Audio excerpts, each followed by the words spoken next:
morning shift. Just trying to get oh. I need to remove this. Wow. Just trying to get the game capturing.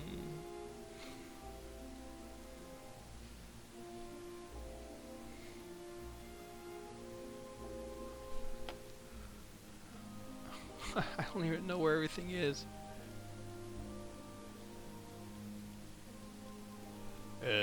Whoops.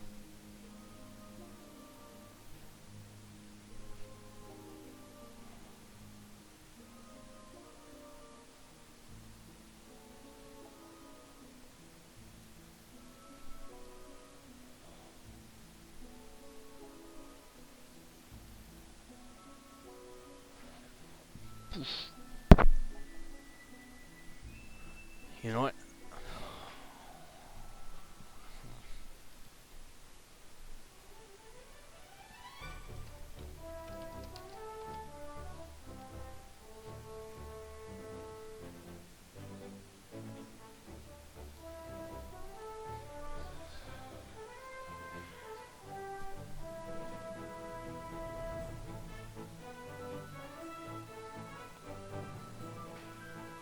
Hey. Just wondering.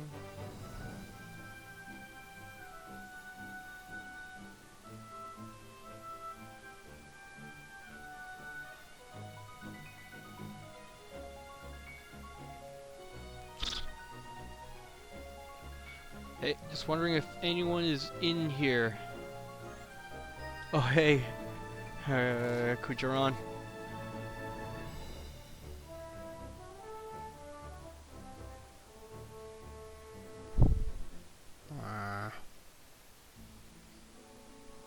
That's odd, I'm not able to pull up the viewer list.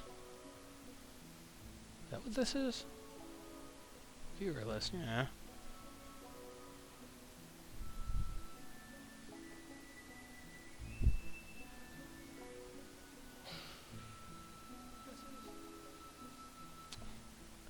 Hey, yeah. Huh, weird. Stupid Twitch. What am I looking at right now? Sorry, if I'm just gonna be eating a bit of a pear. Let me know if it sounds horrible, like really gross. Hopefully not, but you never know.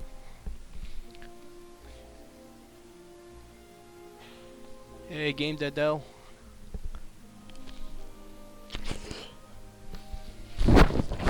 Don't look at me. Okay. Good. I think eating while doing this was a bad idea.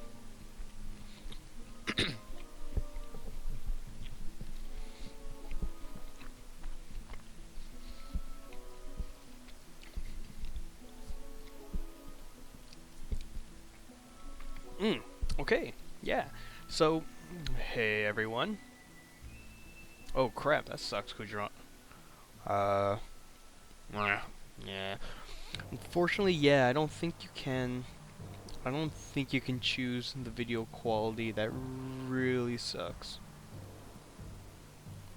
Yeah, no, I'll be alright. I'll eat afterwards. It'll be alright. So, whoops. Yeah, there's currently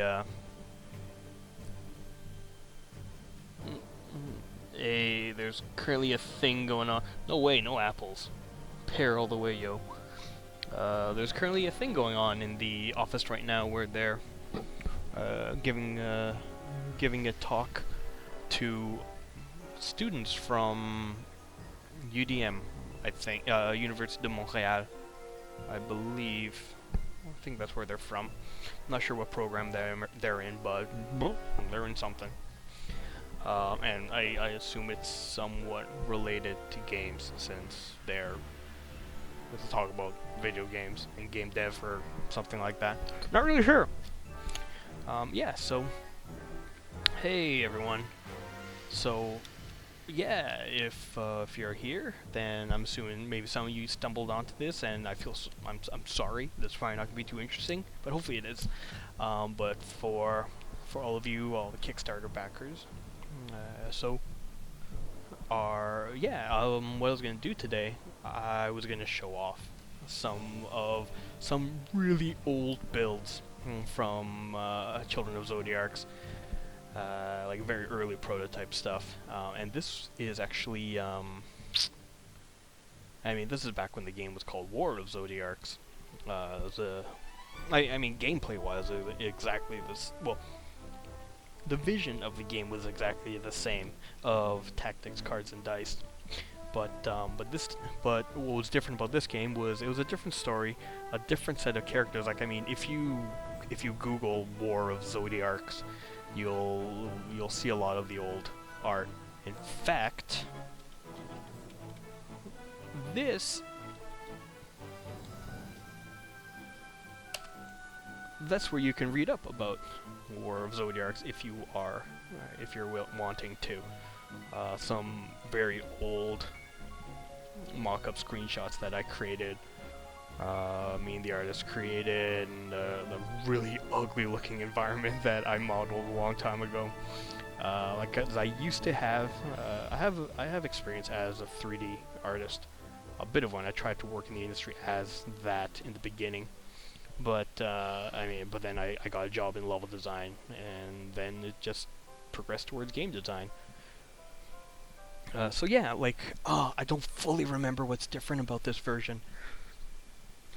Excuse me. Yeah, so if you know some of the game, what its current state now as Children of Zodiarcs, as it was in the Kickstarter video, it was, it was, very much, or it is, sorry, the cards and dice aspect. What you'll notice is right up here where it says draw points, this was actually a resource that you collected from, defeating enemies and completing little objectives on the map or whatnot, or using special cards to give you draw points. And these draw points would allow your character to completely... Did we not have card drawing back then? What? Oh yeah, items. Yeah, that does nothing. Stats. Woohoo! Look at those stats. Right click to undo. But yeah, so these draw points, like, well, I'll talk about it. I'll talk about some of the differences. So, as you can see, like, it was always the idea of cards. And again, if anyone has any questions during this, type it in and I'll answer them. But yeah, a lot of it's still the same, like, alright, just grid-based movement. We actually had a camera that would snap to fix 45-degree angles. This thief's name was no, like, we just so these names: Thief, Warrior, Robo-Mage, Warrior. Yeah, this was just like temp names that the New York program just shoved in there. Like, in actuality, like, this character is Weiss, and then Nami, as you know, but an older version of Nami, and an older version of Zerkov, actually. I should post those up. That kind of seeing the age difference between the characters. From before when they were older to now that they're younger. Yeah, so, alright, let's kind of try this out. Oh yeah, check that movement out. Awesome. Anyways. Hey, Pudding. Hey, man. Welcome. I'm glad you're able to join us again. Yeah, you get to see some early-ass version of a War of Zodiarcs, as it was called back then. So, yeah, and so, alright, here's your card. I think... Was it only one card you could use this time? I think... Alright, anyways. So this was our dice roll. We didn't have the physical dice, and at the time, so this is what you used. Like, oh, okay, you roll dice, roll. You roll your dice. Just kind of, yeah, just randomly generates your number. And you'll notice here, the dice that we had were, yeah, just good old Gumby type stuff. The dice that we used to have, like right now in the game, we have symbol-based dice with like a sword, lightning bolt, star, draw card, etc. But before, what we had was purely number-based dice. So this dice here, these dice normal, or I guess that's really die normal. These were the numbers on the 6 sides. There was empty, like 0, 0, 1, 1, 1, 2. And and what you were doing was you'd be rolling the dice, and this would be your result, like 5 in this case. And when is this build from, actually? This build is from... yeah, February 24th, 1 year ago exactly. Huh. Cool. And the way this game worked, it calculated damage. It was... this roll result was then compared against the enemy's defense, like physical or magical defense stat, and you would, and whatever the difference was, that would be the damage. Like, so the roll result 5 if Swordman 1's physical defense was 3. Hey, Kujaran, yeah, no problem.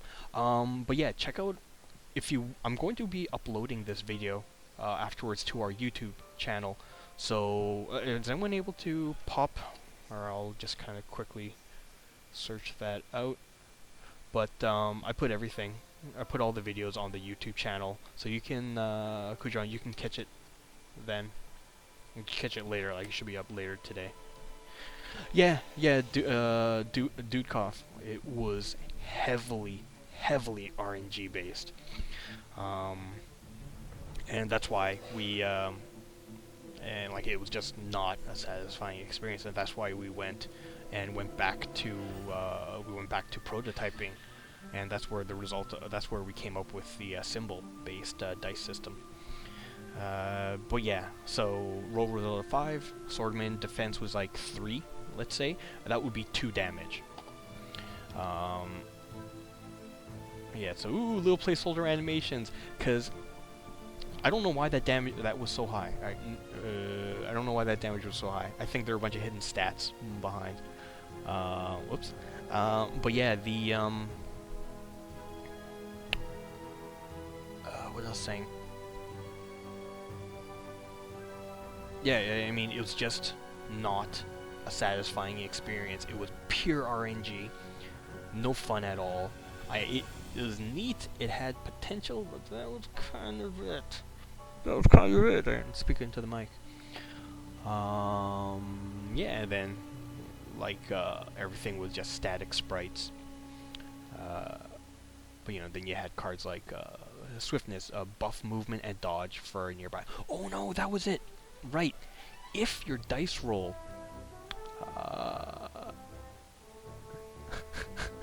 yeah, pray to the RNG god. Random number god. Okay, enemies, all characters. Yeah, Dudekov, yeah, pretty much like more XCOM style. But like, yeah, every unit had a dodge stat. So what you rolled, like that 5 back there, if that was greater than the dodge stat, it was considered a hit. So then, it was considered a hit, and then you took that roll, and then you added the attacker's attack stat, and like a 5 and let's say 7. Then you compared against the enemy's defense stat, and then that determined your ultimate amount of damage. So essentially, it was a random roll to even see if you hit, and then that same random roll to determine how much damage. So it was like randomness upon randomness, and I think we can all agree that's very uncool.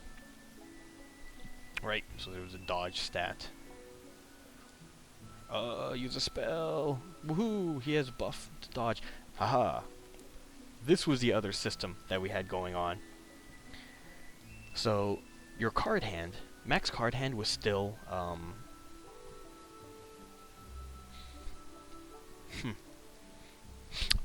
yes, I remember now. Okay, so, yeah, no, exactly, Dudkoff. It was frustrating as hell. So yeah, your max hand size was 7, but all of the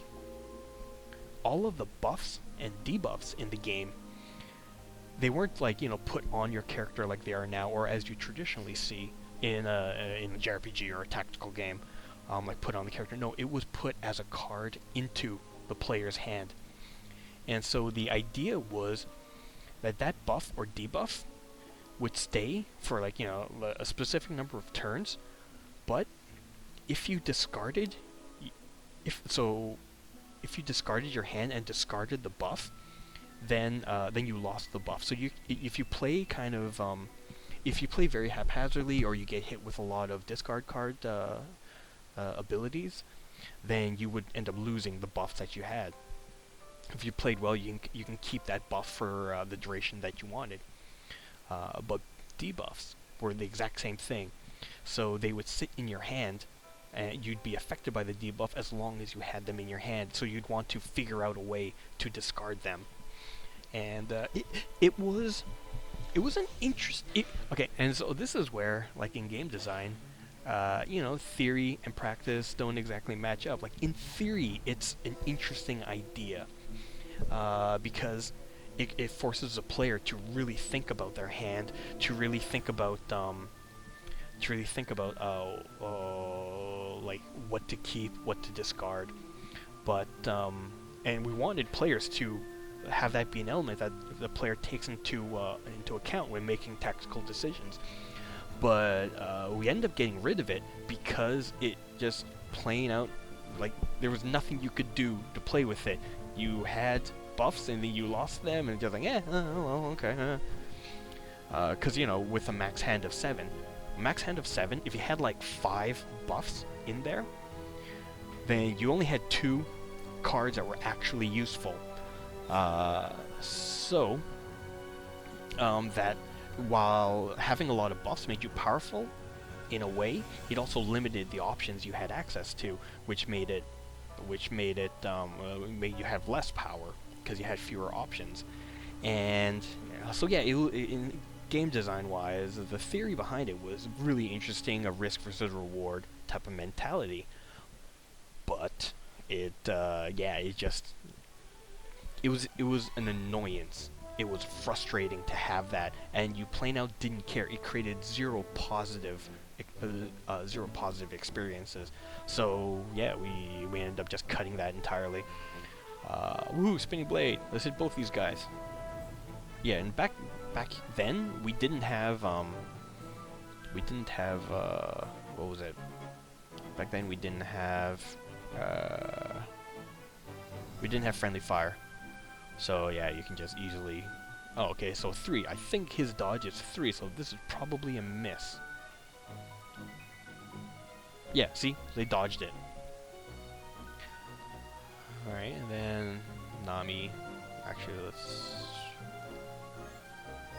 cancel this. Blind. Ugh, that sucks. Basic attack. Basic attack this dude. Bram! 5. Nice.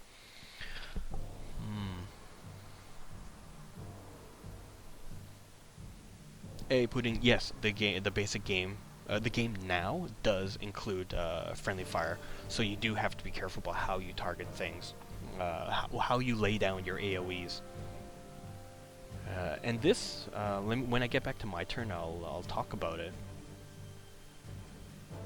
No, actually, Dragon Chef, Nami is not a nod to One Piece. I actually had no idea about that character existing because I've never watched One Piece.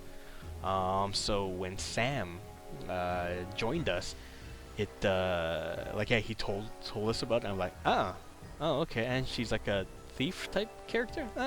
Well, that sucks. Oh well, life goes on. Yeah, laser. What was this?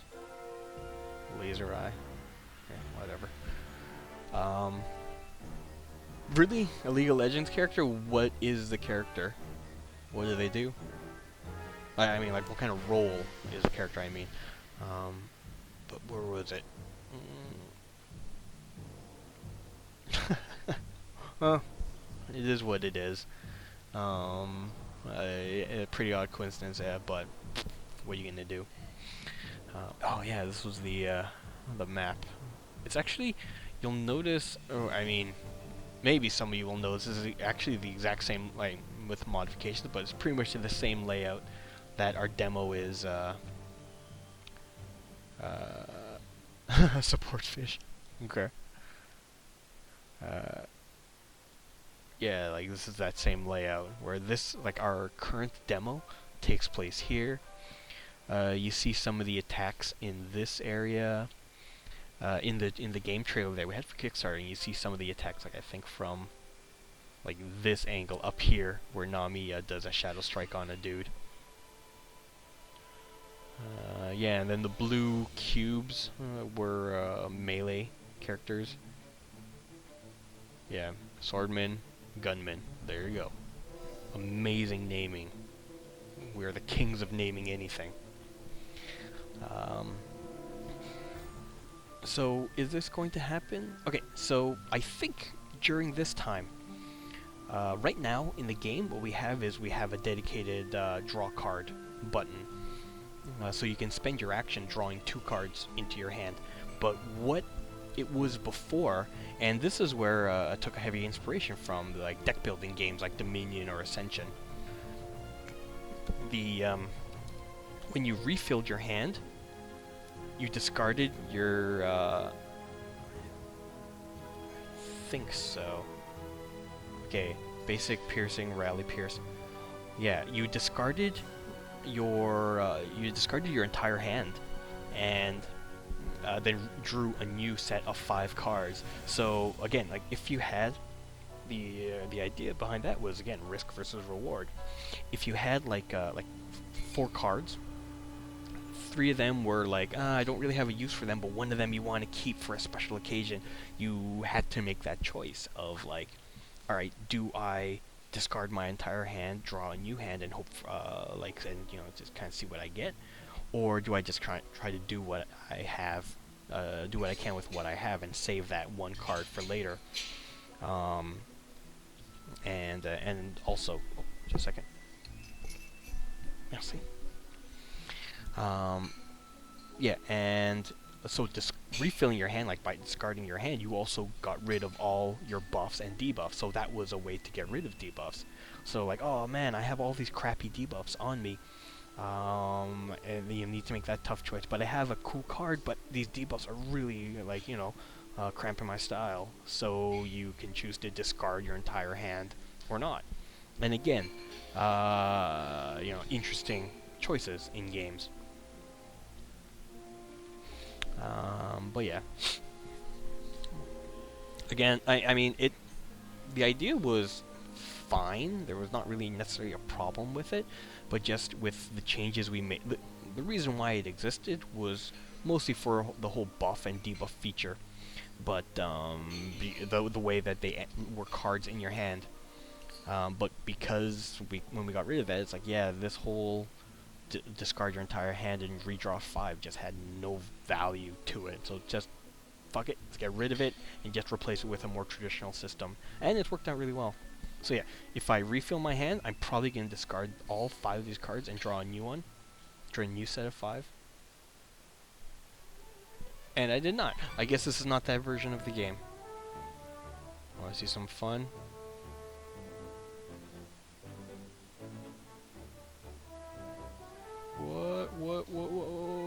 What? Anyways. Oh yeah, wait. I guess punch this guy here? Go Robo Mage.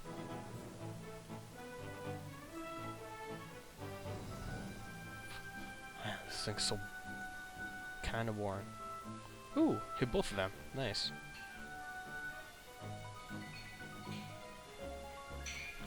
Okay, enough of this one. Alright, I'm gonna load up a different build now.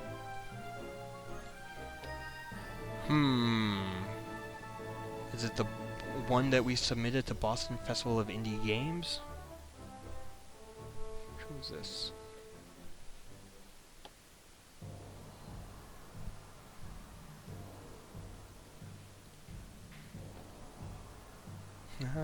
Cool. Okay, so this now. Property. It worked. Huh. Okay, so now this. Pudding, like Dragon Chef said. Yeah, we'll have the hard difficulty. Really happy about that. Okay, this was like when we had our first pass of level art, and I mean, it's, as you can see, the level art that we have in the game, or during the Kickstarter video, is about a year old. Yeah, the alpha will come probably sometime in April before PAX East. That's when the alpha will arrive for alpha backers. Yeah, and as you can see, we were also going for a sprite units on the map, because the flow was meant to be similar to hey, little animations. Whee! The game flow was meant to be very similar to Fire Emblem Awakening. I mean, the real idea was more like Shining Force on the Genesis, but updated with 3D graphics. But yeah, so you'd have your sprites moving around a 3D world, and then when you did your attack, let's see this. When you did your attack, then it would switch into full 3D, like for the attack animation. And yeah, so we had that.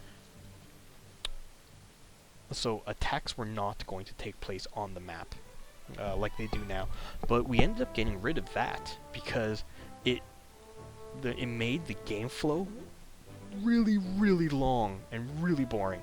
Because you'd move on the map, choose your card, choose your target. It would cut to it would switch to the 3D view, and then it would switch to the dice view. You'd roll your dice. What? You'd roll your dice, and then result 8 and 2 stars. You'd roll your dice, and then it would then cut back to the 3D view. The animation would play, then it cut back to the map, and yeah, so we decided this is horrible. Let's get rid of the 3D view, the 3D specific animation, and just move it to everything on the map. All the attacks happen on the map. Yeah, so what you're seeing here regarding stars back then. So now in the game, stars trigger, the star symbol triggers special effects on cards. Like we have a card where if you get Bryce has a card where if you get two stars, then she gets an extra action. Yeah. Actually, does this?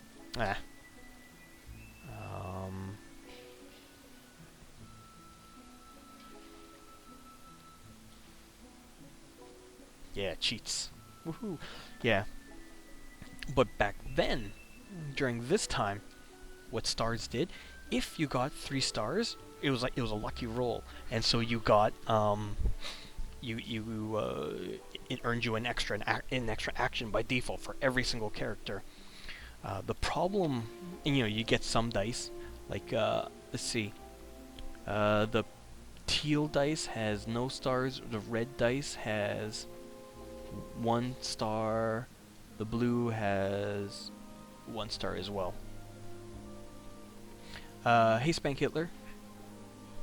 Cool. Yeah, we're building in Unity. Yeah, we're building the game in Unity. Sorry, I'm getting used to the idea of also repeating the question, because for our YouTube uploads, there's no chat log.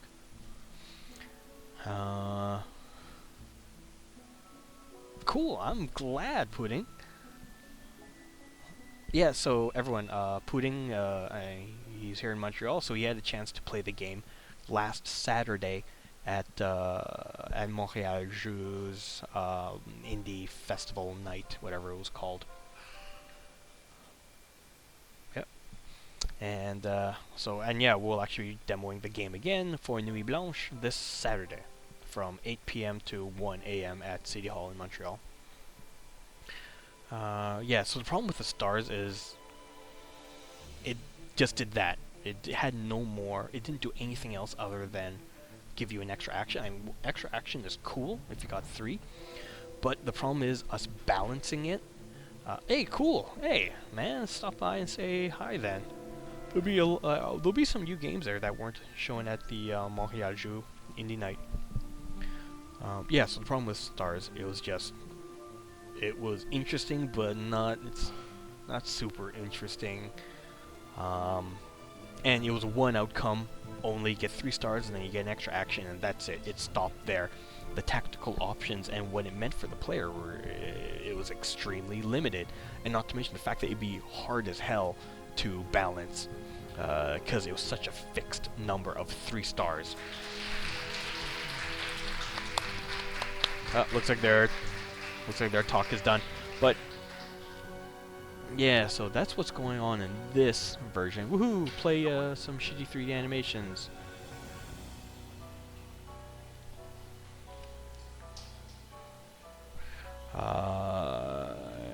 Yeah, and I mean,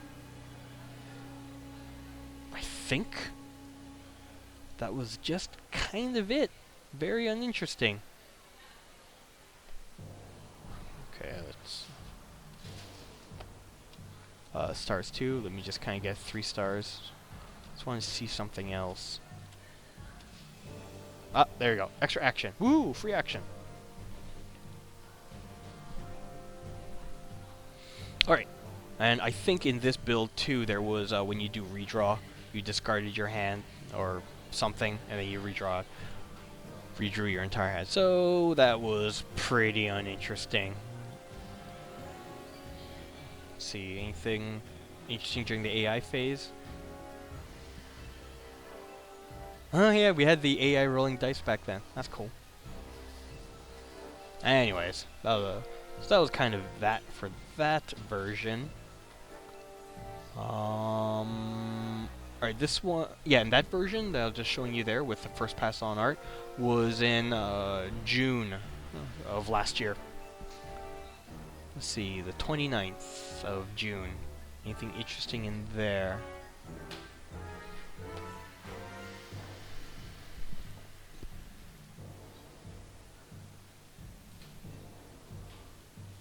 I have no idea if there's anything interesting. Oh, hey, we had the symbols in. Yeah, I think this is one of the first pass on having symbol-based dice.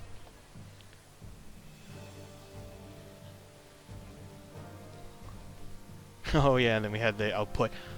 Spank Hitler talking, do you have other programs to make games like these? I've tried creating my own games. I had trouble starting out since I don't really know how to build building the characters. You know what? Unity is still a really good engine editor to use for starting devs, because there are a lot of tutorials out there, a lot of places to learn, a huge community. A huge community for support of other users, and yeah, so Unity is still a great one. Like, there are just honestly, Spank Hitler, and don't worry about your name. I mean, it's just Hitler. There's nothing inherently offensive about that. Hey, well, happy birthday. Well, Saturday, Dragon Chef. Yeah, so, I mean, other options are, I mean, there's Game Maker, there's a lot, it's been around for a long time, a lot of support there. RPG Maker, I mean, it's pretty much just for making RPG, like JRPGs, more or less, but, I've seen people make a lot of interesting stuff in there. Like, I saw, like a tactical game, like a Tactics Ogre type of thing that someone made. It was interesting. And then, I mean, there's Flash. There's also Twine. That's for a narrative focus on your game. What the hell's going on with the chat? No, nothing. But yeah. So this was the game, and Hey, I gained an action somehow. I don't know what. Oh yeah, she probably had a lightning bolt. Risky strike. What did this do? Oh yeah, okay, so yeah, even back then we had the cards that the card would add dice.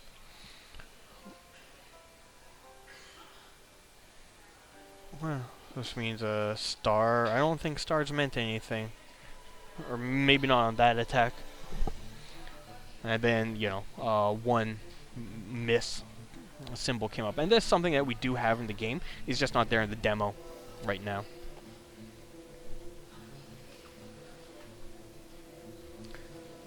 Is there anything else of interest? I don't think so. I don't think there's anything else of interest in this build.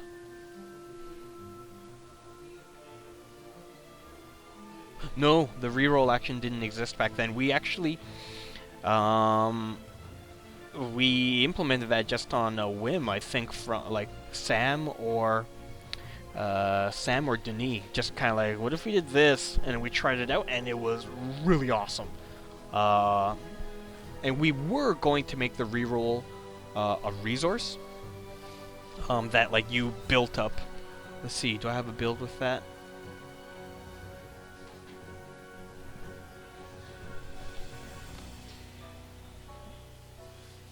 Yeah, Unity. Cool beans, dog. Oh. Hey, sword slash. No, we didn't have reroll. Yeah, so Denis put this very basic UI up at the top, as you see. Something feels different about the dice back then versus now. I actually kind of like it a bit better, the tuning from it back in August? Or July? Oh yeah, we had the counterattack now, but we didn't have the directional detection of attacking someone from behind. It meant that you did extra damage and no counterattack. Which one is this? But yeah, the reroll was a resources you earned through dice symbols or cards or whatever, and then you could spend them to select dice to reroll. And what we found when we were prototyping that,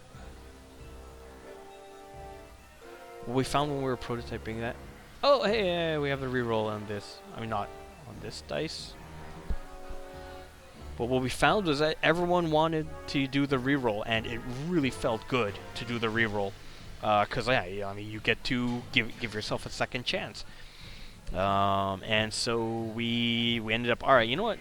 It'll be something that unlocks progressively through the game, like probably really early in the game. But we decided, yeah, it's just going to be a normal feature that no resource, you just get rerolls with every single dice roll. Let's see, let me see. Do I have different versions of this? Oh, we did have directional facing. Neat. All right, here's a different map layer. Haha, this was a fun one. Like, it was actually very tough. Most people weren't able to come out of this victorious. Only if like you knew the game. So that was cool. That was a great. That was great validation for the direction we were going. That skill was a factor in the game. Yep, no more redraw. It was around this time. Yeah, we switched to draw 2 cards. Let's see. Do I? Okay, yeah, I have reroll dice.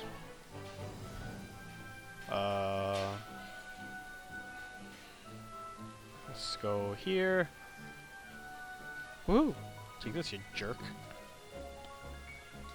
Oh yeah, and we also took like at this point, yeah, the cut to 3D arena, completely gone, and we and like all the attacks were going to happen on map now.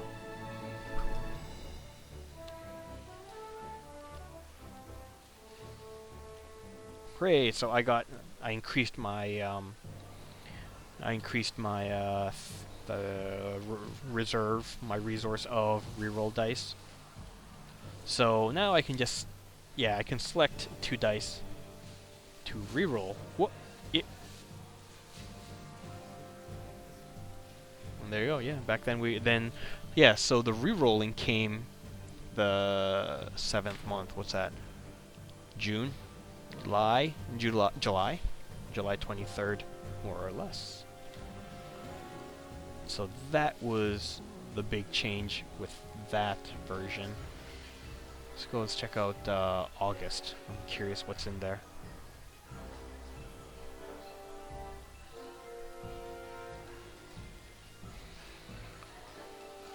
Oh, new text. Ooh, we had little images now. Ah, we had the guard. Cool. So these two options are still in the game, or current, like in the version of the game now, where you draw 2 cards, and then the guard, where it would end your turn by guarding, where you increase your defense. I'm wondering if we I was thinking of maybe should we allow no back attacks while you're in guard mode. Whatever. Let me try that later. What was in this build? Oh, hey, we had the dice table. We had the pass of the dice table in. And reroll these 2 dice.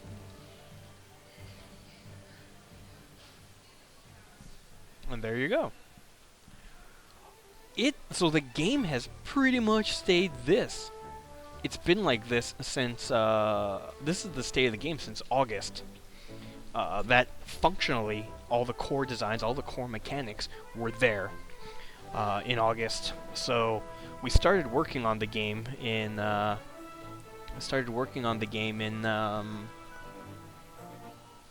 Pudding, like this is actually is the game now. We started working on this, like, yeah, you see like you see the star effects and etc. We started working on this game in more or less March of 2014. So it took us a year and 5 months, 6 months, almost 5.5 months, a year and 5.5 months to get here. Yeah. I've been working on this game now for I've been working on this game for almost 2 years now. Well, I've actually been working on this game for 2 years, over 2 years, but Denis has been working on the game for almost 2 years. Yeah, so it's been a long time, to be honest with you. I expected the game to ship way earlier, but we just didn't fill out our team early enough. We when we went back to prototyping, we spent like 3 months. 3 months prototyping, 3 or 4 months prototyping, and that, I mean, it was totally worth it. The game is way better, way more enjoyable now than it was like before the prototyping. But we did not lose, but we did you know, we spent like a bunch of months prototyping, and it was worth it. But yeah, this game is the longest I've ever worked on a single production. Like my average of most of the games that I've shipped, I've worked on them for a year. So, and then on Rainbow Six Patriots, I worked on that for a year and a half. So at the end, before I left that game, because it was a total gong show. Before I left working on that game, I was really getting the itch, like, yo, this game is not shipping, it's in development hell, and I am tired of this crap. I want to ship a game. But then I ended up on Far Cry 3, and in 6 months I shipped that. Woo! Yeah, Nami was mostly ranged back then. And yeah. So, honestly, where was our first 3D characters? Kind of want to pull that up for you. Is this it? Yeah! Look at those little naked baby people. Check that out. How awesome is that, huh? Little naked losers. Nice butt. Nice butt you got there, dude.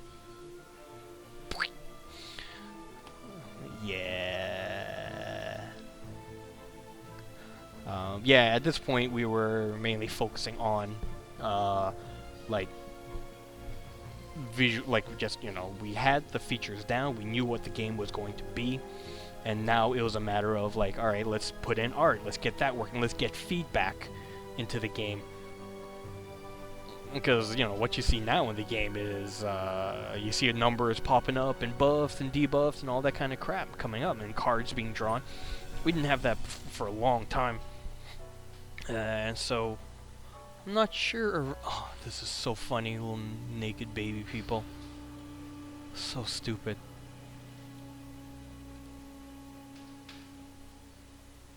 So slow. So slow. Run, Nami, run. Hey, and then colored dice. Well, I guess we had colored dice before. Wee wham wham wazzle. Ooh, the camera zoom. Cool. Blah. Yeah, around this time we started getting the feedback in. Yeah, that's nice.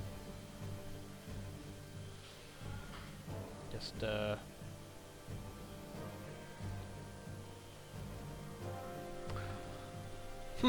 okay, let's close that one. Where was this? This is December of last year. Actually, it was probably pretty far along at this point. We started archiving builds. Let's off. Oh, well, yeah, there's audio in here. Check this out. What?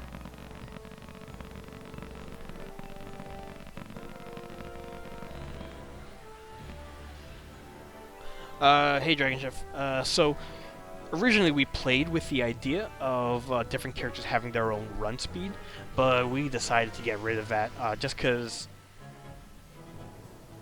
the faster characters became the benchmark, and everyone that was lower was a little bit slower, just felt like a snail compared to that. So it's like, yo, this feels like crap. Alright, everyone same speed. Done. So like while the idea was cool of like more character in that movement speed, the result was that it was annoying as a player. Yeah, Mr. Christ. Hey, yeah, welcome. Yeah, so there's a huge improvement. I mean, we're talking improvement. I don't think you were here before, but we're talking improvement from that to and this is a build from February, like so 1 year ago. This build, I'll show if you're just new here. This is what it looked like 1 year ago. How awesome is that, huh? You're gonna back this on Kickstarter? Yeah. Actually, how many Kickstarter backers? Any Kickstarter backers you want to sound off in this? Because I am curious if the game looked like this. Everything else was exactly the same. All the art, all the music, all the yeah. I mean, I guess so, Mr. Christ, since you're going to be joining the beta. Very cool. Oh, I need to put that information. Very cool. Hey, Pharaohs. But yeah, so any of the Kickstarter backers, would you have backed this? I'm just curious. Because our original intention was to go to Kickstarter somewhere in... yeah, I mean... That's awesome, yeah, I mean, Square Enix... finding out and pitching to Square Enix Collective was a great... it was a great choice that we made. It really worked out. Yeah, hey Gaia.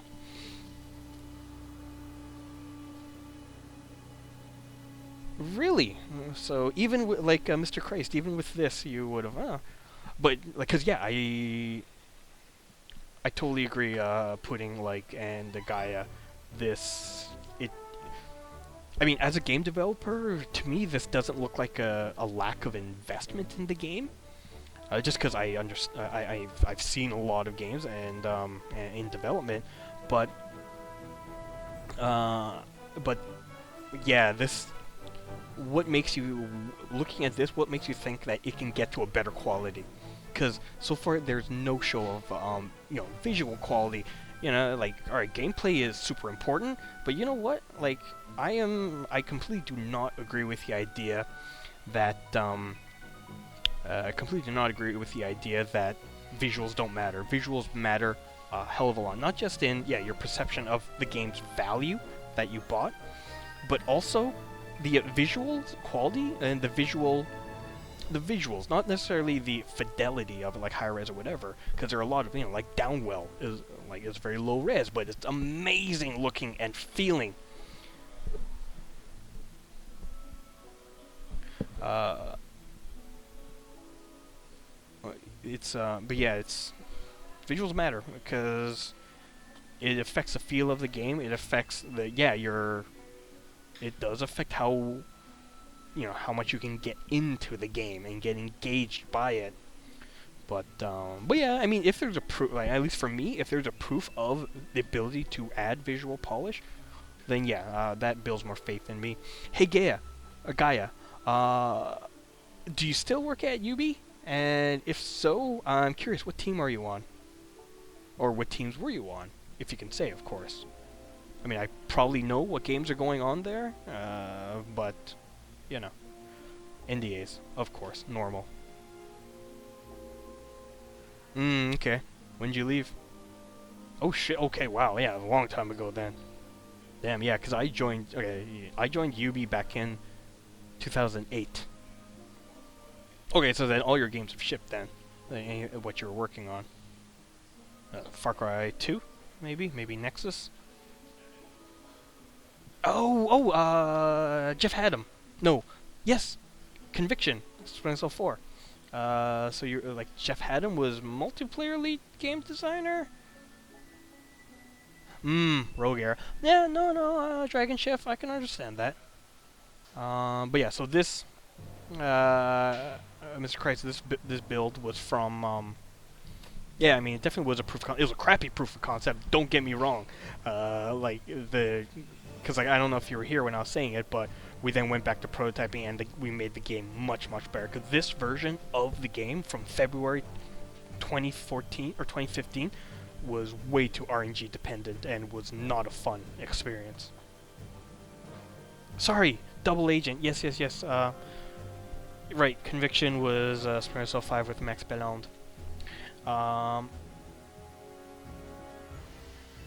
But yeah, okay, were you on the Double Agent that was made? Yeah, you were on the Montreal team, not the Shanghai team. Oh, Surf's Up! Okay. I mean, I'm sure, like, Surf's Up was still a large team in open season as well. But Seb Buzak and okay, yeah, you were on the Montreal team. Seb Buzak, I believe he was on Surf's Up. And Phil Fish, he was on open season. I remember that before he got fired. Not knocking Phil Fish, he's a good friend of mine. We've known each other for years. Oh, tech director. Oh, yeah, you do. Nice. Yeah, I think he's over in Vancouver now. Like after UB. Then he went to Singapore, and okay, so you were there when Phil Fish was there, and then God, who's the creative director? Chris nickname Wombat. Oh, Vancouver. Hey, cool. Nice. Yeah, I moved to Montreal from Vancouver actually. Were you working there, or are you in the industry? Chris Smith. That wasn't his. That's not okay. So I worked with two of the creative directors there.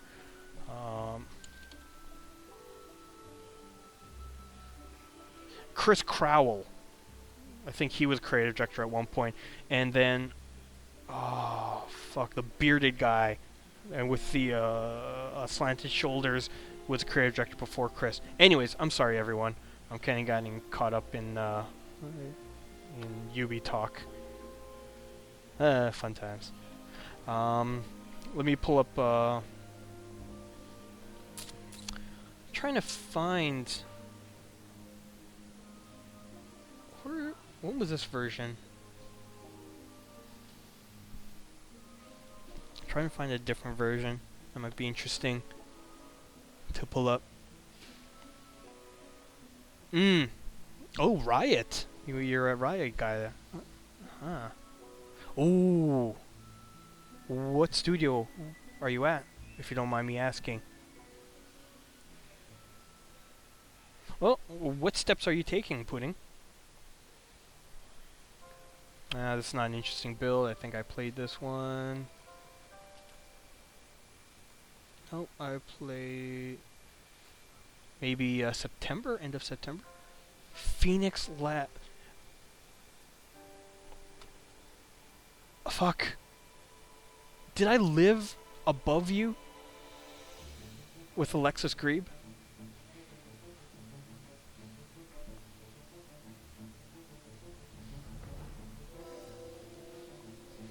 I'm waiting for your answer, Gaia.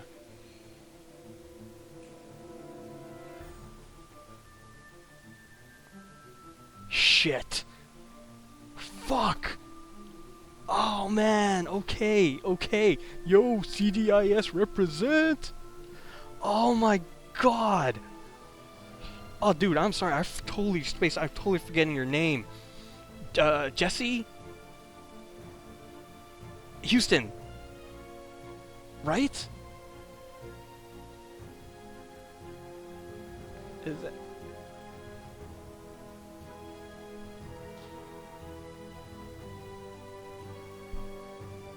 Yes! Aw, dude! Hey! Wow, I know we didn't really talk too much, but yo, dude, how you doing? Well, Pudding, like, I mean, it's all about practice and continuing to do it. Like, what are you focusing on? Like, is it coding? Or, like, you're just, like, kind of doing everything on... Damn, Jesse, this is hilarious, by the way.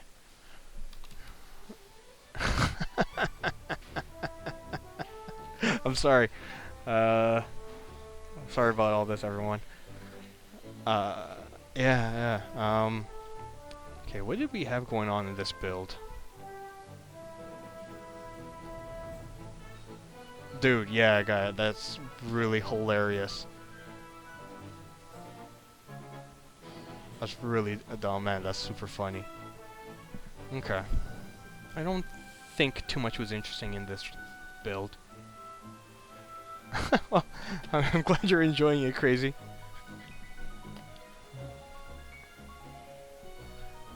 Alright, Pudding, you're currently coding some 2D thing. I might start doing some... But is it a coding portfolio? Or your programming portfolio? Or is it a... like, I mean, design, 3D art, whichever?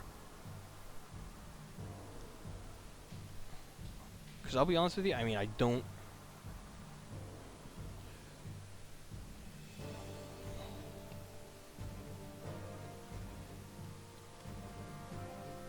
Just a second, everyone.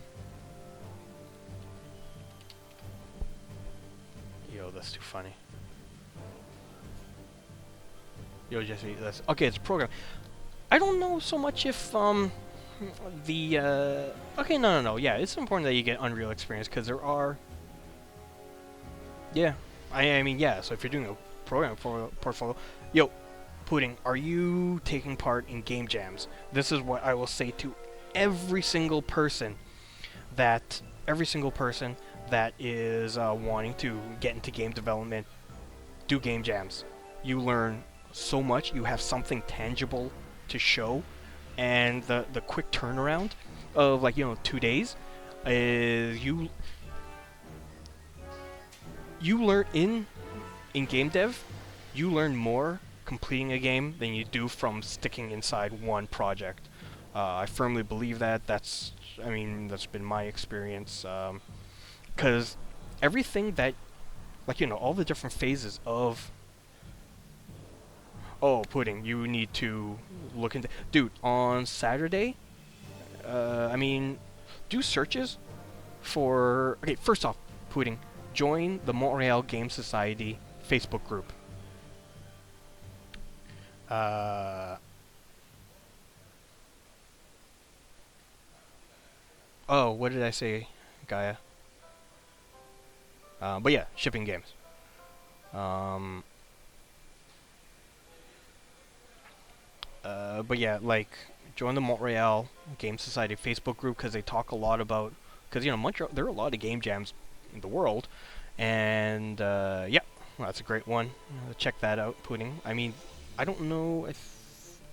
Do they do? I don't know how often Global Game Jam occurs, but definitely check that out. Okay, yeah, this is an interesting build. How. Try to find something like oh, some of the. Is it yearly? Okay, Global Game Jam is yearly. I mean, Ludum Dare has it frequently-ish, I believe. Yeah, no, it definitely is Pudding. So read up on that. Follow the Gameplay Space Facebook page, because we hold a lot of game jams here. Alright, Mr. Christ, see you later. Dad be with you. Well, your dad be with you. Really dynamite. They organize a game jam for Unreal Editor 4 every year. That's cool.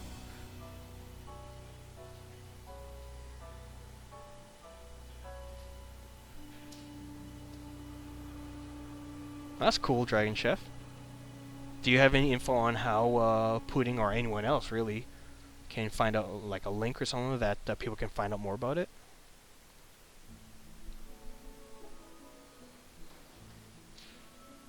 Well, Dragon Chef, that's perfect for Pudding since he's a coder.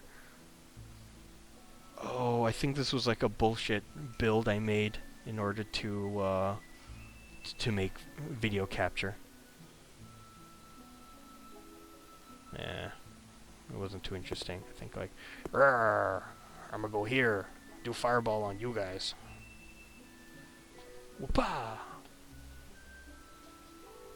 Cool, I guess.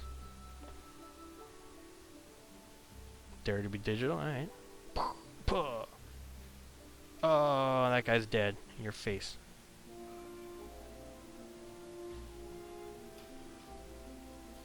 Hey, did you all hear about the court results about former Senator Leland Yee? Yeah. Pudding, check that out. I would highly suggest. Let's go over here. Oh, so slow. Look at the slow ass movement. Look at me. This blue guy's a loser. Okay. I have a friend that made the everything except wolves Minecraft mod. Apparently got some kudos from Notch himself.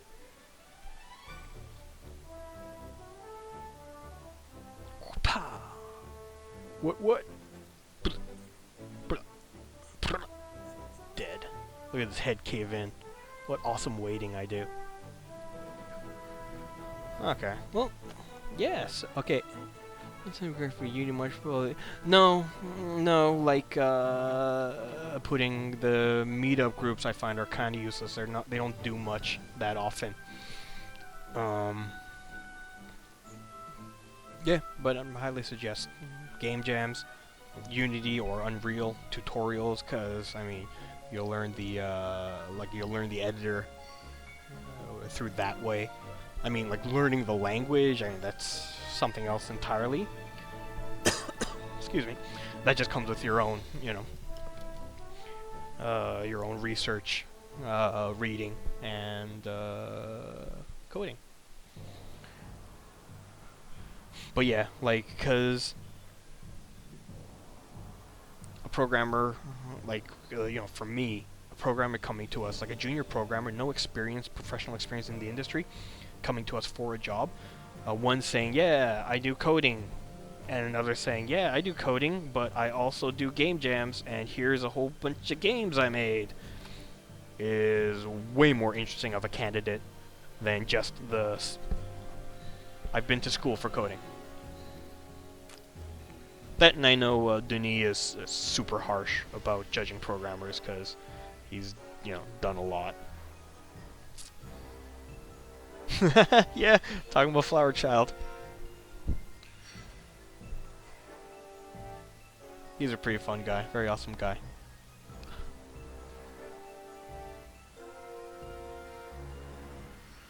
Ah, that's cool. That's great.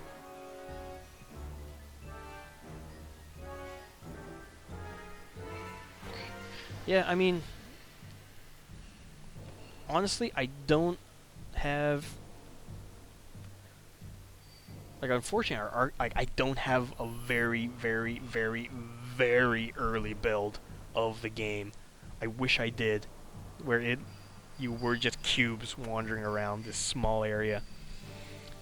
Unfortunately, I do not have it, and I am sad about that. But maybe one day. And so this is our Montréal jeu, the current state of the prototype of our build that we're working on. And it's what's in, like, it's a little bit more advanced in the Kickstarter version, but most of our time post Kickstarter has been spent on recruiting, and also from, like, Erica's working on art. Yeah, all those screenshots. Is this the group I was talking about? No.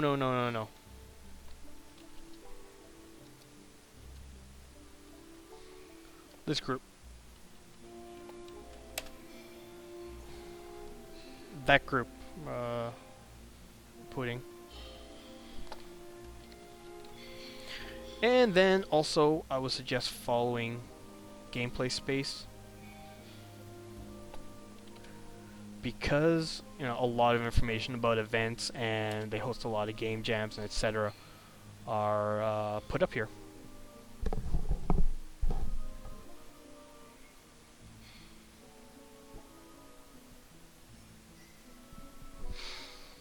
But yeah, so this is the current state of the build, and it is what it is. Eric's been busy working on art. It's like concept art and such, and I've been busy wrapping up the Kickstarter and finishing up applications for other crap. Yes, I've been mondo busy and resting, because I think Monday I was dead. I ended up leaving work early and just going to sleep. Working nearly about 20 hours a day. Working roughly 20 hours a day, and even when lying in bed still thinking of Kickstarter, really tiring. Hey, free action, nice. Do I reroll anything? Maybe I'll reroll an attack. Oh shit! My lightning bolt! Oh well. I didn't reroll it. I wasn't paying attention. Whatever, life goes on. Blah. Yeah, I need to change the timing on that counter. I'll change that for Saturday. Then you know what? I'm gonna do this. So, this amnesia card, this is a crowd control spell, where it causes the targeted units to discard cards. So you'll see here, target discards 2 cards, and if I roll 2 stars, they'll discard 3 more. And so by default, all characters start with 5 cards in hand. So if I can get 2 stars, these 2 enemies here will discard their entire hand, and then they will effectively be, wow, that's a lot of stars. They'll effectively be useless this turn, or during their turn, because they'll have to spend their turn drawing cards, and that is good for me. Nice, draw a card.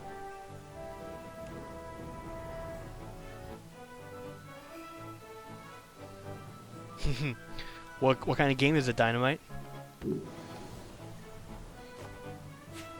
Yeah, crazily, because I can't bring it up now. Bryce's dice have a lot of stars on them, because like this build right now, I mean this temp build is based off a lot of star symbols. So yeah, there's a lot of that, and I mean you can change that with the dice equipping, where you can put different different configurations of dice on the character. Also with the dice crafting, you put like more wands on so that she's more powerful, like she does more damage, and you know, like you then build your deck according to that. Like, all right, more brute force and not special effect based cards, or you know, more star based cards, or more like, you know, like self destruction cards. Cause yeah, see, like her base 3 dice right now, 50% chance to roll stars. I mean, I don't know the full odds of dice rolling, but 50% of the sides there. Color chaos. Why the color? Why is color in the name? I'm curious. Yeah, Nami is more physical damage oriented dice with a few stars, because she does have a few placeholder.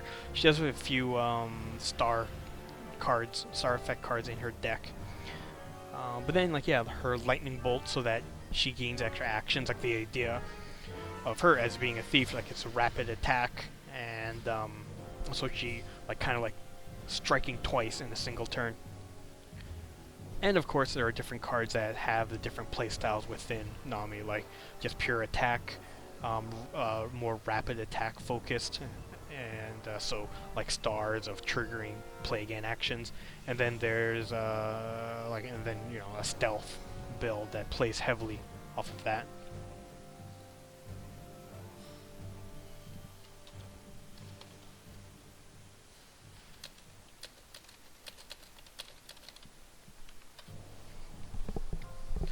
Hoping to finish it before you graduate final year games. Where are you going to school, Dynamite? That you're having a game design course. Okay, these two dudes spent their turn drawing on the okay, I'm going to take Nami, and I am going to try to first... So this card, Preemptive Strike, if I roll 1 star, I get to play again. I get an extra action, so I'm going to try to hit him, like kill him, hit this guy, weaken him, and then have Bryce finish the dude off.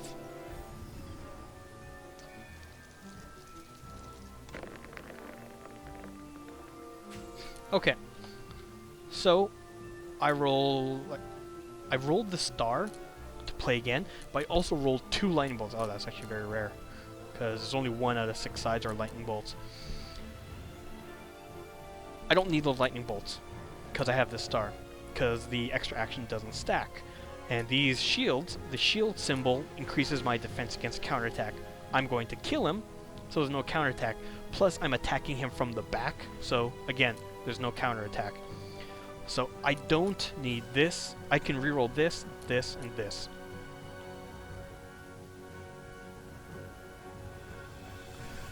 But I can only reroll 2, so I need to pick.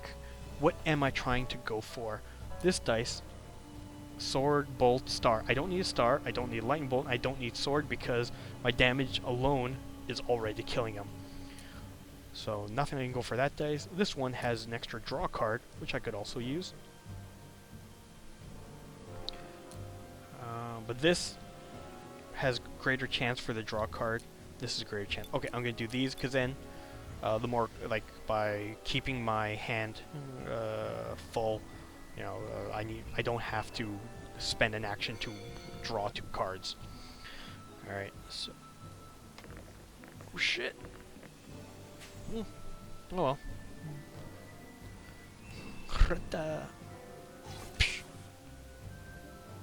You did. Draw 1 card. Ooh, a heal card. Nice. Hey, Quirky Kirk. How you doing? I'm sorry, like, with all the aliases, I don't really, I'm bad with names, so I don't really remember who you are. But I remember you, still. You were there during our final hours stream, I believe. Alright. So... okay. Shadow Strike.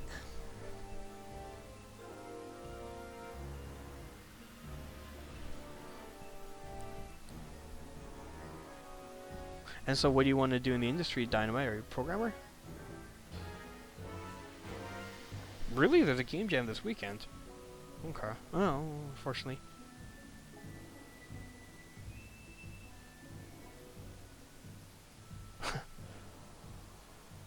Like, all your hair?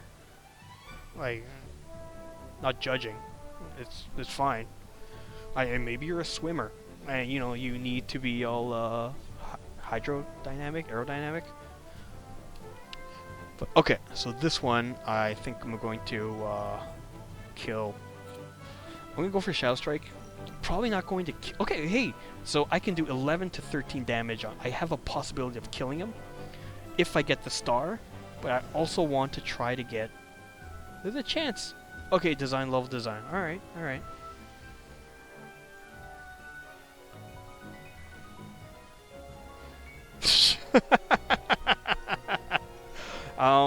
I don't... Quirk, I don't think... Even at 80% of your hair, I don't think that equals 10 pounds. Did you have a lot of stuff stuck in it? Or you've been growing it ever since you were a baby? Maybe. Then you still probably have a lot of stuff stuck inside of in your hair, or used to have a lot of stuff stuck in your former hair. All right, I'm gonna go for this. I am going to try to get a lightning bolt. What I want to get is a lightning bolt because I want to heal myself and prep for the gunner up there to come down.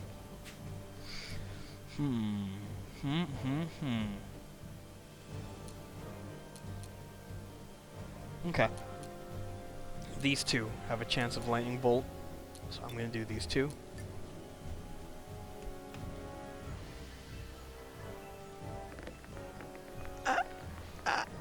Yes! Oh. Oh. It's time to flex. Because my dice rolls are on point right now. I'll go in it for a couple years, the only thing is... Well, see, that's your problem. Your head is like... Your head is probably about 13 pounds. That's what you should have gotten rid of. You know, just have a bunch of hair coming directly out of your neck. Nice. Not only do I kill this dude, I also get my extra action. I'm gonna heal myself. Of course, so you'll notice I've been like dominating with Nami. Hey, cool. Thanks, Crazy Lee. Yeah, like when we were showing off the game last Saturday, and I'm walking people through how to, like, the basics of how to play the game. And people that may have had a bit more trouble with seeing this, like, maybe not familiar with the genre, giving them tips and different avenues to approach things more tactically. And as I was talking through the game, I'm just kind of like, oh wait, you can do this. Oh, and hey, wait! At this moment, you can probably do. Okay, try to do this and do that, and hope for this, and use a draw card symbol, and maybe you'll get. Yeah, and that was awesome. Like I'm super happy about that. Like, it really shows that there is a that layer of depth that we were aiming for in the game. That even with like the that unpredictable element of cards and the dice, you can still play the game in like a tactical way and an intentional way. So it was really freaking awesome. So yeah. Okay, so I'm gonna heal myself. Yeah. So as you notice, I've been dominating and just using Nami. Like Nami's so far has done 3 actions, killed 2 people, and Bryce has done 1 action. What we're going, like, wow, alright, it's cool for this battle. You're going to be getting I'm looking forward to you breaking the game, Dragon Chef.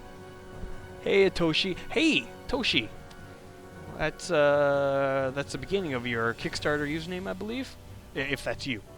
Toshigami83 or something, 94, something like that. Yeah, so I've been dominating with Nami. I'm dominating with Nami, and the XP system. We're going to be giving XP based off of the actions you do, like any other, like other tactical games. You know, like Shining Force, Final Fantasy Tactics, Fire Emblem. So this means, you know, I can dominate this map and just do everything with Nami. Or I mean, I can try to. But that means that Nami is going to get all the XP, and Bryce is going to get like nothing.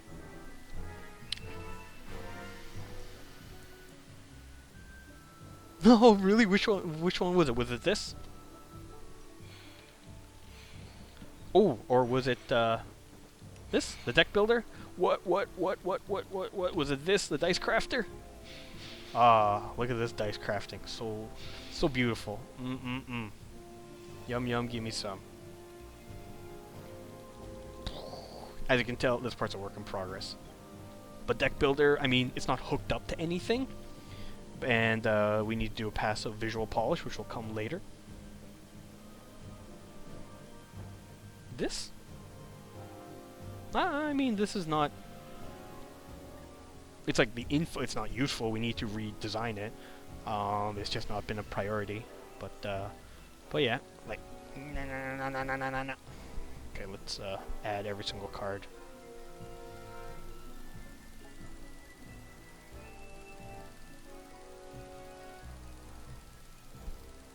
Oof. Crazily, XP would be based off of any type of useful action. Hitting, killing, hitting multiple units, killing multiple units, doing a heal, doing a buff against multiple units, debuff, etc. Yes, cards will have art on them, just that it's not been a priority for now, and Erica's time's been heavily taken up. Because, you know, it's important that we find, like, cards are part of the reason of why card games are so awesome, like the card art. And so we want to make sure that it is killer art. We'll probably go more graphic design style, because I don't want to do the super boring, like, hey, here's some concept art on a card. That's boring. That's boring. In this game, we are subverting the norms. We're not putting our name on the t-shirt, the game name on the t-shirt for you backers. We're going a more subdued banner for shows, stuff like that. Oh yeah, Crazy Lee. Yeah, no, it's definitely, you've done a useful action. You deserve XP in life. Yep, exactly, Pudding. Alright, I'm gonna pull. Ooh, look at this. Oh, look at that. Oh, look at all the little graphical bugs. How cool. Game dev, it's fun, dev. Alright. Okay, I predict I'm going to be able to send all these cards back into the collection in 3 seconds. 1001, 1002, 1003. Yes, I did it. Amazing. Alright, never mind. Right.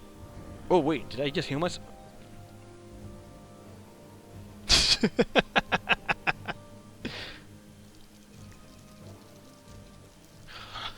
So we've talked with the guys that made Armello. One big word of advice. Oh, nice. One big word of advice they had: don't do animated cards. The cost is heavy versus what you get out of it, like what it means for the player, is not worth it at all. Refill. Oh yeah. And I enter guard mode. We should put an animation in. Guarding animation. That would be fun. Alright. Let's do amnesia on her. Where's your cards? Oh, I didn't know we got this UI in already. Oh, never mind. I'm not a cheater. I just know how to game the system. Nice. Let's go for draw card.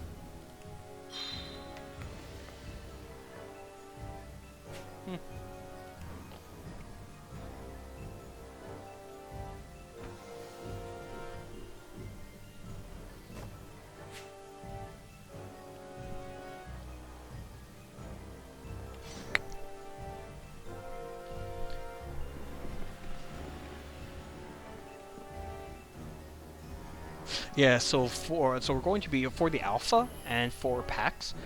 We're going to be making because this environment. I mean, as some of you saw, this environment is old as hell, and it's really from War of Zodiarcs. It's not for Children of Zodiarcs. So we're gonna can it, we're gonna bin it, and we're going to make a new environment. Probably in the slums. We're thinking.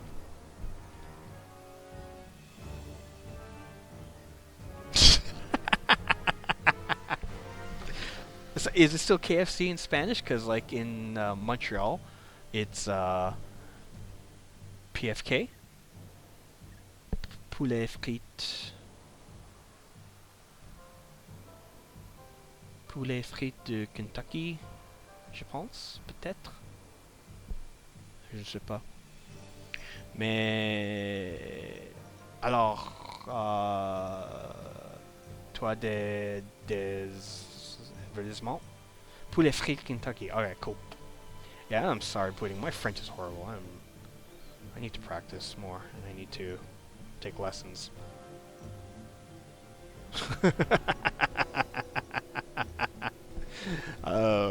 Spanish Pampers ad?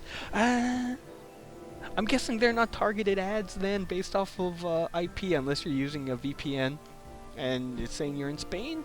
Trying to see some good Spanish YouTube ads? Or videos? Oh, yo, Pudding, your English, like, I mean, we were able to talk in English. Your English is amazing compared to my French. Okay, Crazy Lee, why did the game change from Children of Zodiac... why did the game name change from War of Zodiac to Children of Zodiac? The basic... I should put a Kickstarter update about this. People might find this interesting. The reason was there was certain funding we were hoping to get, and that we were really banking on getting in God,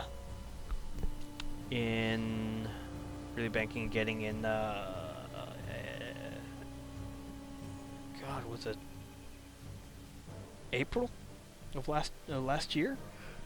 Unfortunately, we didn't get it. And that kind of really gave us a huge reality check of like, okay, we do not know whether we're going to get enough money to make this game. We need to refocus the scope and like cut out the fat, but still have the same quality of game, still have the same amount of like value, really. So we decide, like, you know, we're kind of thinking different approaches to take. And one of the approaches was like, okay, we could split the game into half, just develop one half, and then hope that we make enough money off of the sales to make the second half.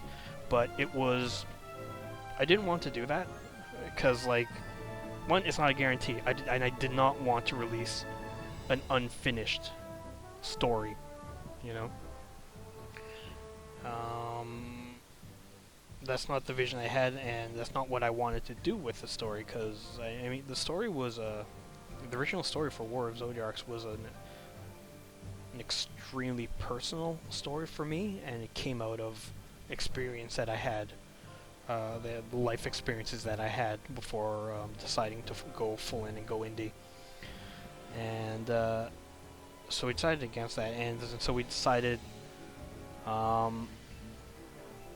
yeah, because, like, alright, let's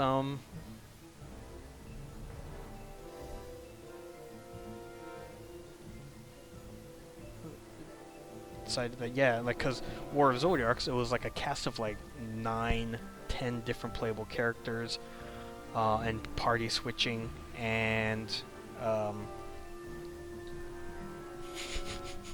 how about this? Where is it? Ooh, animated tile. Yeah, and just we need to make a more realistic scope for the game, and so we decided, like, we really liked the story we developed for Nami, and we decided, hey, you know what? Nami's really cool. Let's make the game about her. And yeah, and then so we decided to do that, and the game centers around her and her backstory. I mean, I still want to make the story that I had in mind for War of Zodiarcs. The game will take a different gameplay tone. I mean, I'd want to actually model the game more after my experience of more after like Dragon Force for the Sega Saturn, of like more about domination, kind of like Risk, I guess. But yeah.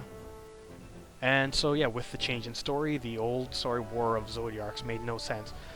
There wasn't a war at all, and so we decided to go with Children of Zodiarcs. And because like, I mean, we like that title because it has children. The word is a great word. It really captures your attention, but also, like, it has you can read into what that means, Children of Zodiarcs, several ways. And I'm not gonna, like, I'll leave it up to people to discover it when they play the actual game. But yeah, it's more full experience, like a very multifaceted title. Like War of Zodiarcs, it was a cool name, but Children of Zodiarcs was, I mean, it fit the new story, and that's why the change happened. All right, sorry, Dynamite. Where have I worked? I have worked at, so I started my career working as a level designer at what was called A2M, a very unfortunate name, Artificial Mind and Movement, and made Scalar, Wet, Naughty Bear, I guess. But then they rebranded themselves and went back to their original name, what they had in Quebec City like 15 years ago.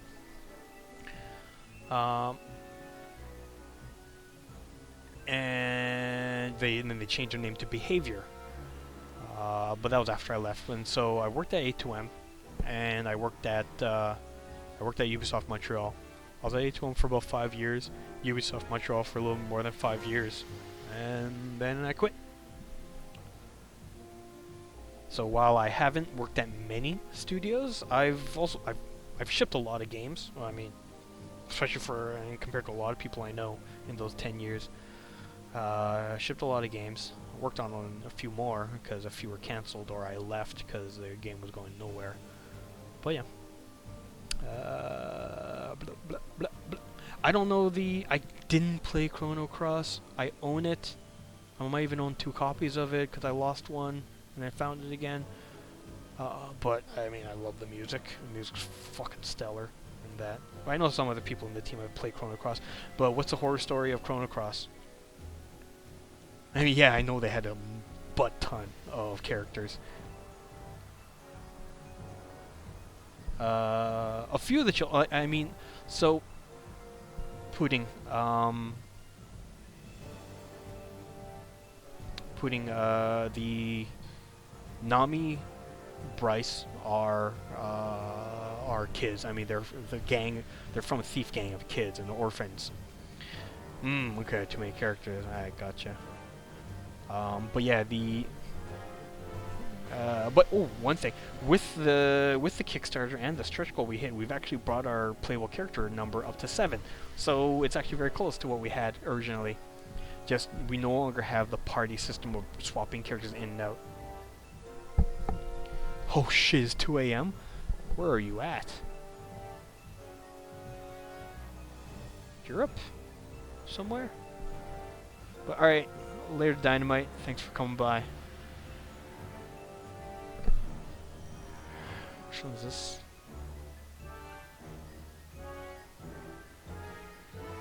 Ah yeah, Naughty Bear.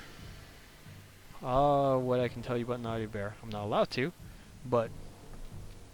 you're in the UK. I gotcha. Alright, so 5 hours. Okay. Yeah, France is like 6, right? But yeah, I've seen many versions of Naughty Bear, I'll just say that. A lot of interesting stuff a lot of interesting phases that game has gone through. But oh yeah, let me just. Okay, where am I? Alright, cool. I'm gonna attack you. I'm gonna kill you. Hopefully get a star. Get some draw cards. Alright.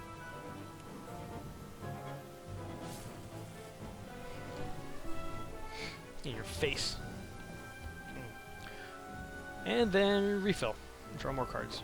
Blah, blah. Ooh, chakram.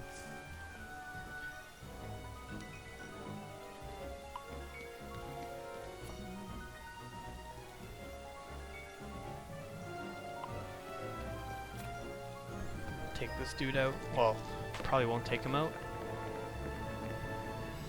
Ooh. Ooh, if I can get 2 more stars, I can probably kill him. So I'll use these. Nice.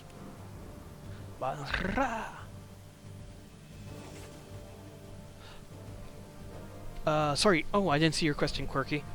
Is the secret person stretch goal still in the working?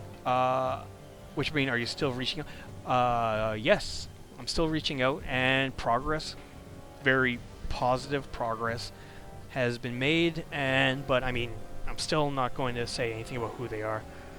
But yep, it's still in the works. Thumbs up so far. Keep your fingers crossed. Pray for Mojo.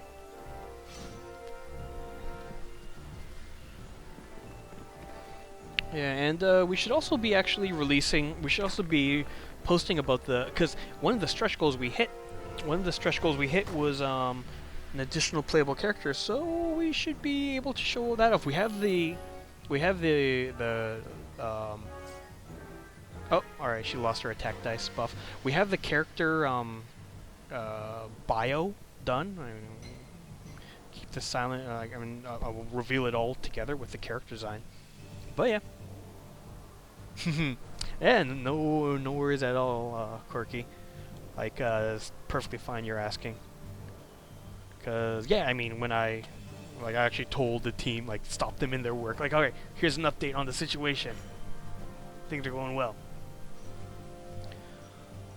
Alright, let's. Oh, how many? I can take those. Can Nami make that? Okay. She has a fire blast. Bryce has a fire blast remaining. I'm gonna try to kill these two. So if I were getting XP, so I'm gonna take Bryce or Nami, chakram this guy here, weaken him a bit, so more likely to kill him. Damn, I am rolling so many lightning bolts. This is, okay, 1 out of 6. 1 out of 6. Yeah, it's coming up a lot. And just so everyone knows, this is purely physics driven. We are doing nothing to influence the dice results, like in code. Pure physics simulated. Hayatoshi, which one's a 4?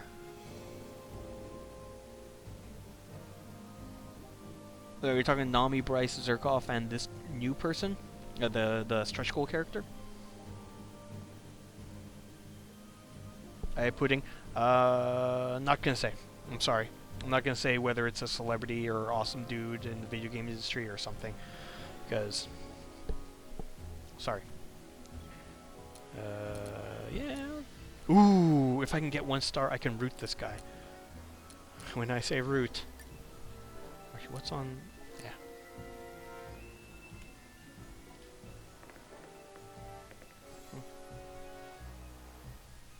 Sorry, man.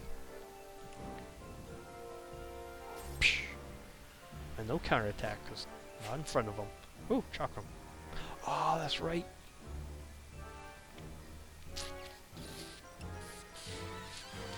I probably don't need to. I'm going to just guard up my defense because the gunner might attack me.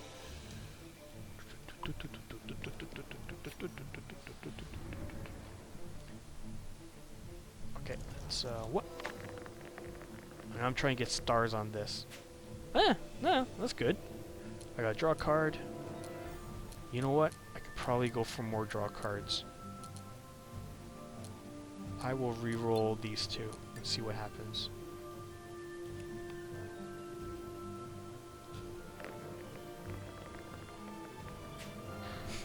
Just swapped signs. Alright. Oh yeah, double kill indeed. Yeah. Yeah, okay, cool. Ah, look at them. The lover's embrace.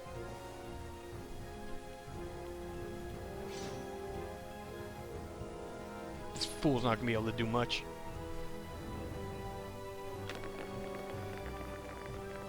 Yeah, so Toshi, we have so Nami, Bryce, Zerkov, the stretch goal character.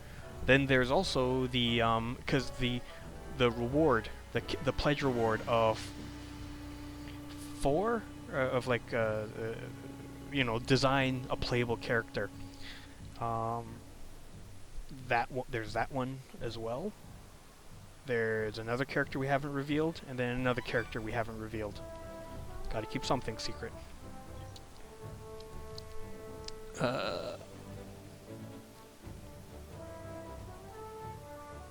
Yes, Quirky.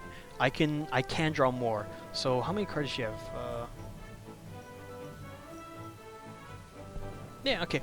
So there's a max hand of 7. The max hand of 7. So if I'll do the refill to draw 2 cards, so that'll put me at 8. And so watch what happens. Like you'll see that I draw the 8th, but then I discard 1 to get back down to 7. I overdraw and discard 1. And so these cards are essentially on a timeline. When you discard a card, like due to overdraw, when you discard a card due to overdraw, you discard the oldest ones first. So, if I feel like I'm in risk of doing overdraw, do I want to use this card or do I want to keep this card because it's a buffer? Like say Shadow Strike is what I wanted to make sure I keep. But these two, like I don't really need because I have another healing card here. But I feel like I'm in risk of overdrawing 2 cards. So these kind of I can save these to create a buffer. So it's also, you also have that tactical, like that tactical decision making in which card, like which heal I use. So there's that.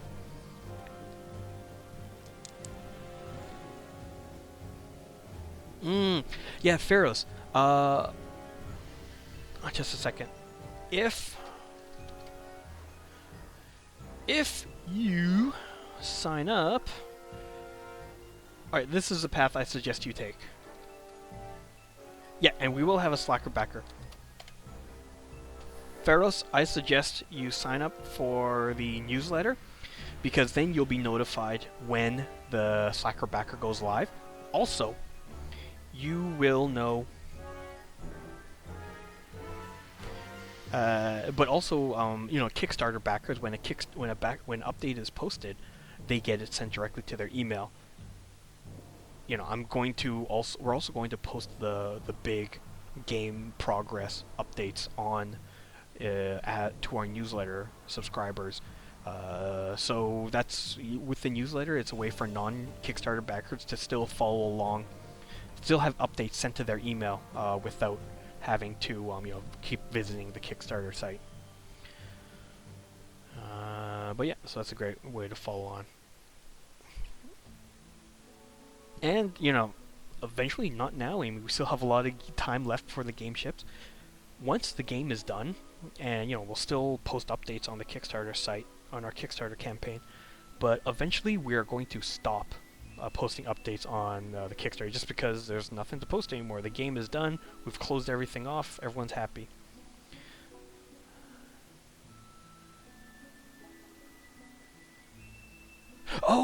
oh, you missed that backer goal. Oh, I'm sorry. Okay, I didn't understand. Yeah, that one actually went day one. The design hero goal went super freaking early. Yeah. Yeah. I do want to try to figure out a way to do another one, though. We'll see. We'll see. Okay. Yeah, well, Quirky, you don't have explicit choice, but you do, again, you have influence over the choice. Because, again, if I use a heal from here, like one of these two,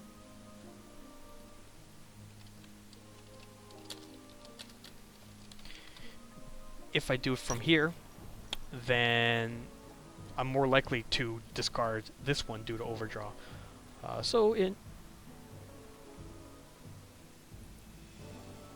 But yeah. Anyways, yeah, what I was gonna say newsletter. Eventually we're going to stop updating, like, you know, like a few months after the game is shipped and everything is done. But yeah, that's where I'm gonna suggest that people move over to the newsletter if they still want to get updates about what us at Cardboard Utopia are doing. Anyways, so Quirky, I'm going to draw 2, and then you'll see I'll get to 7 or 8 out of 7 cards in hand, and then so 1 will be discarded.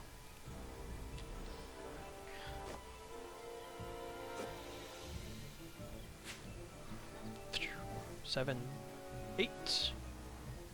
Brr, overdraw. Oh, discard 1, back down to 7, and guard. Yep, there you go. And then I will then kill this person with Vampiric Strike. I don't need the healing because the battle's over, but why not? Ooh, play again. No point, so let's just go for damage.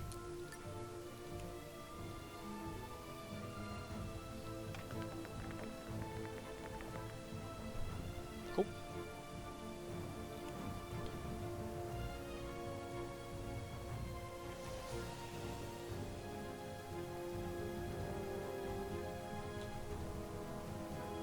I win. Oh yeah, Quirky, I didn't think that you were knocking it. I mean, I'm just... So one thing I've learned as a game designer, and as a game developer, it's important to explain the reason of why something is why it is. Just because, you know, people get to understand it better, like in game dev, your teammates get to understand the game better, and then they can contribute in the, like, ideas in the proper direction of the direction the game is going. Anyways, hey everyone, it's 9:22. So yeah, I know, huh? Woo, how awesome! Yeah, we need to make this better. Okay, but yeah, everyone, it's 9:22. I'm gonna call it an end here. Went 22 minutes over, but you know, whatever. We're having fun. It was fun to play the game. I mean, I played through this build like a million times, and but still good.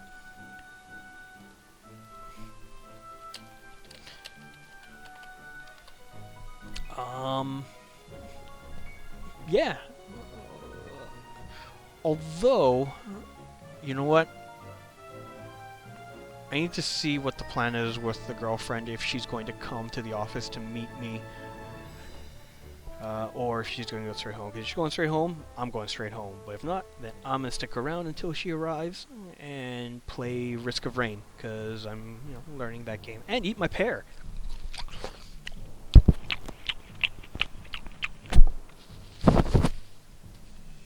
Sorry. I hope my mastication did not offend you.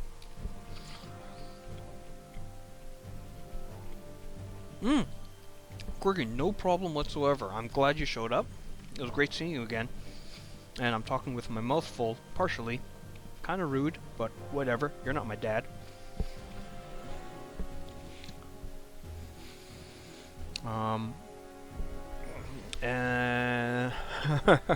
Well, if you're eating your own pear, you could pretend you're eating with me. I don't know. Still need to plan the pizza party.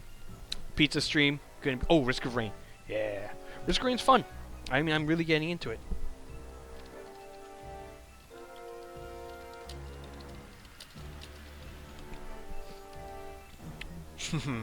we're going to do well. So yeah, we need to schedule when the pizza stream will happen, and it would be fun to have people like I'm thinking get people to eat your own pizza and tweet pictures at us of you enjoying said pizza.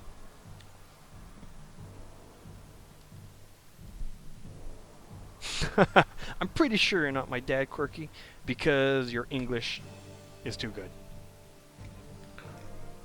You gave yourself away. Alright, cool. Yes, so I am going to stick around for a bit and play Risk of Rain.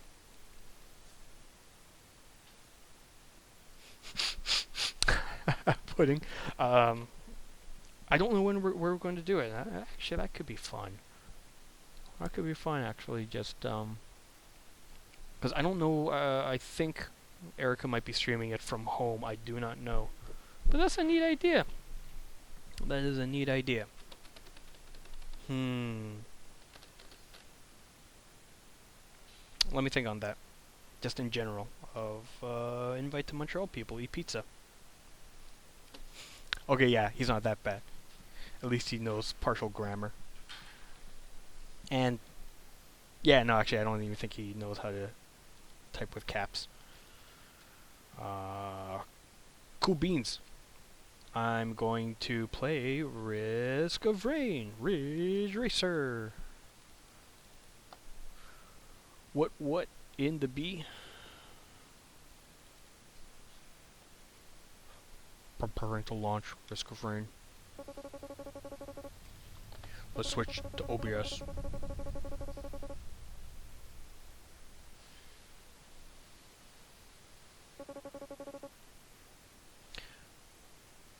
One second, everyone.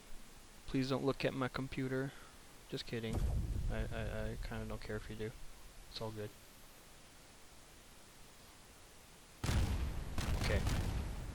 Does this work?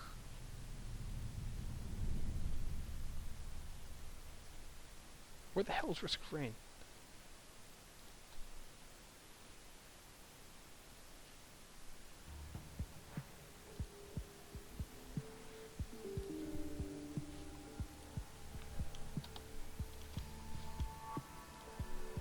Hey, Risk of Rain. Alright, let's play this mofo.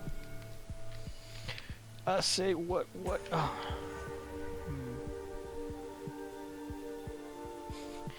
No one's seeing the prawns.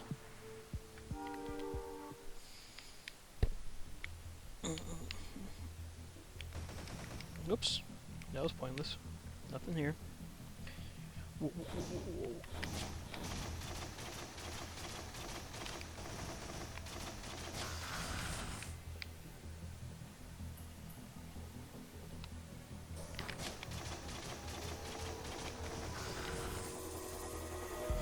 Level up. That's right. In your face, God.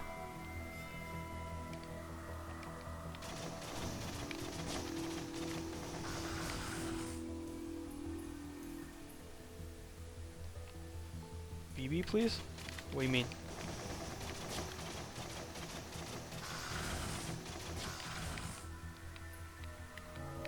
Oh, hey, nice. Kill an enemy permanently increases your... You can have partial killing? Eh.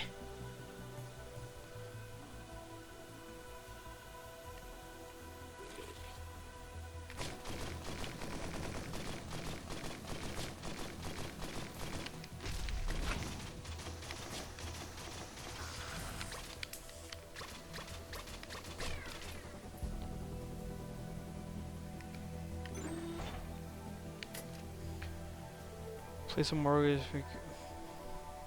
Cool, I guess.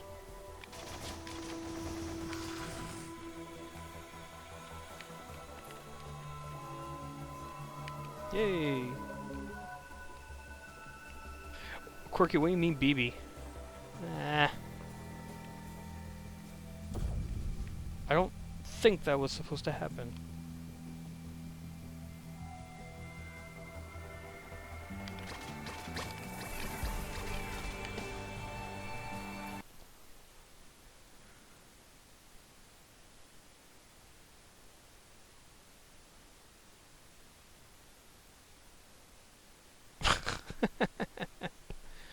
Oh, baby, please.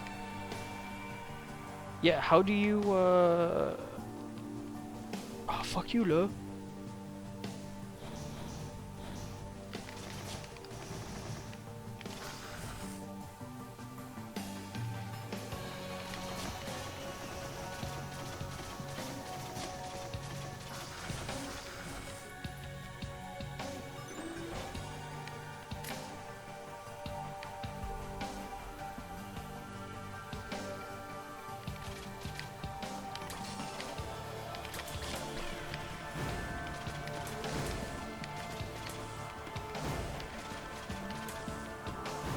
Am I doing that?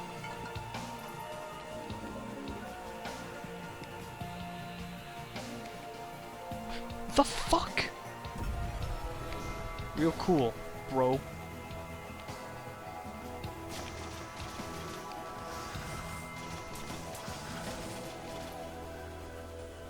What is all this stuff?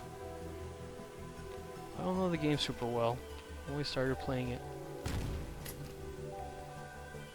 Wow, that's I'm down for that.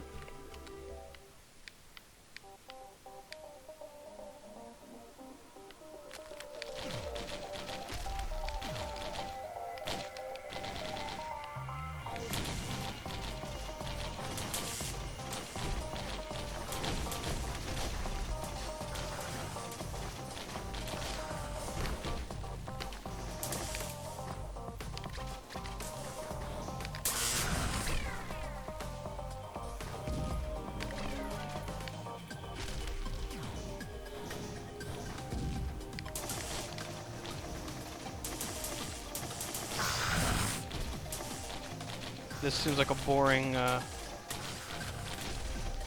Oh, really? Okay, yeah, like I said, I've not played this game too much. I got to the second level once, and I mean, I think I played like 3 times.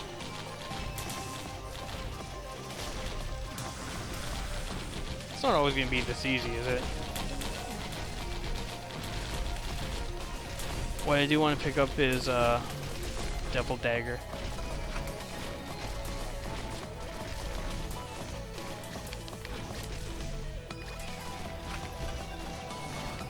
Whoops. Oof. It's a lot of fall damage.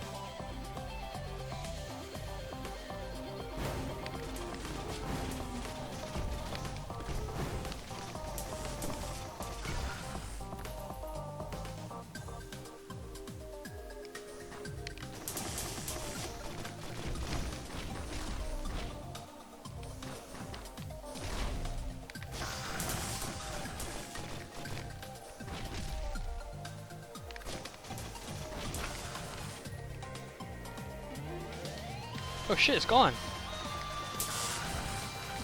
Ah.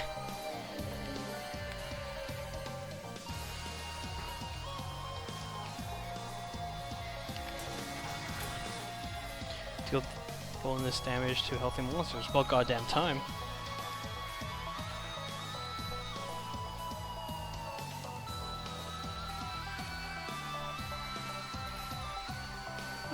Healing?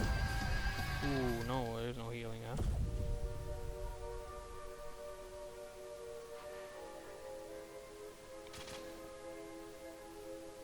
What is this?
I guess I just want to look for the exit.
Shit.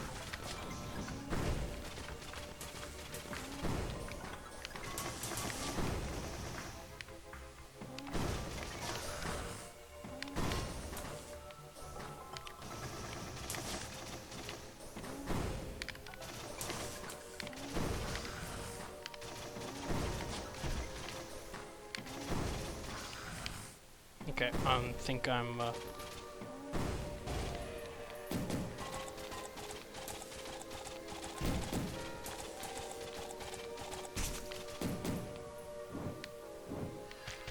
fuck it.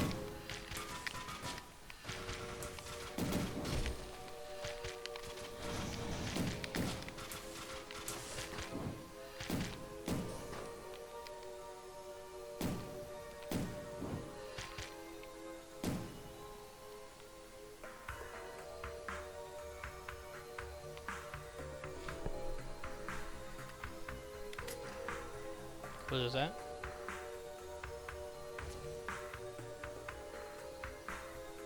Cool, I guess.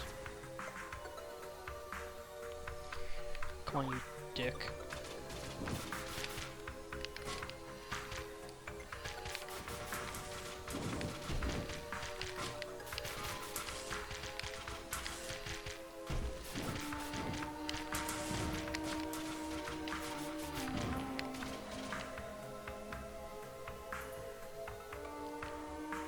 Yeah, that's what I'm realizing. I'm not. So I'm a very grindy type of player, so.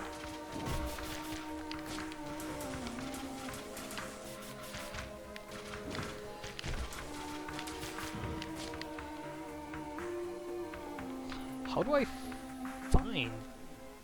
Is there any indication of where the exit is? Alright, a second, everyone.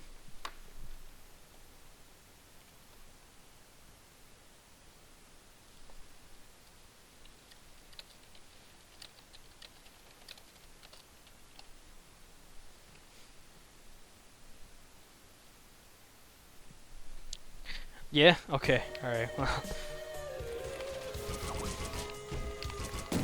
shit! Fuck!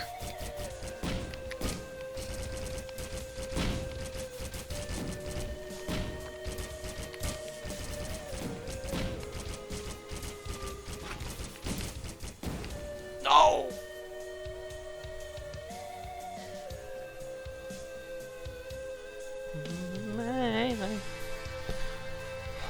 Alright, no more grinding. Ooh, look, money.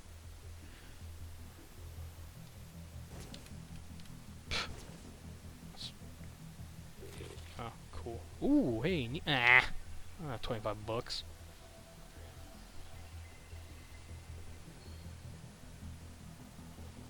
I've been through this level already.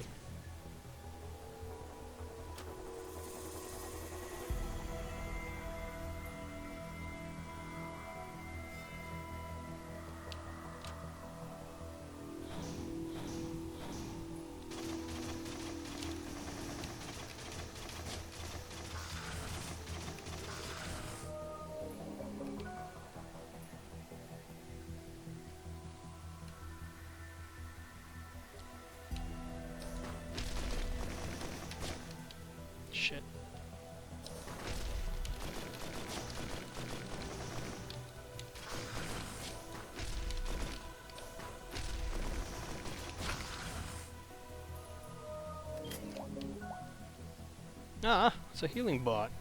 That's cool.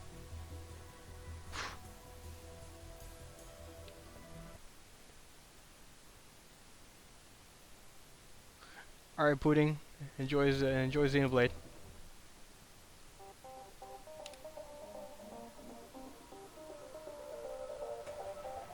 Catch you later, man. See you. Oh shit, not the Mega War.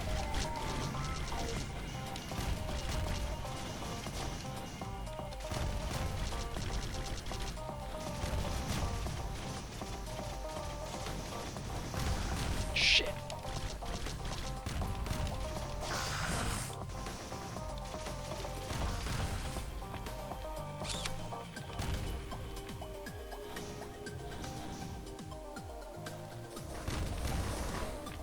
Shit.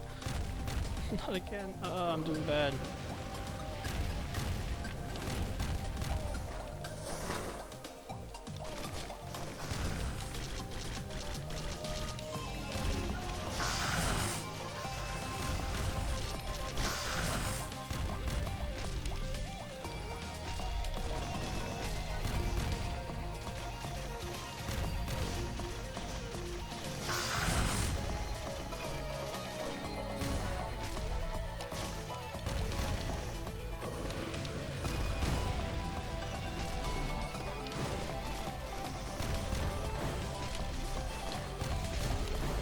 Oh shit.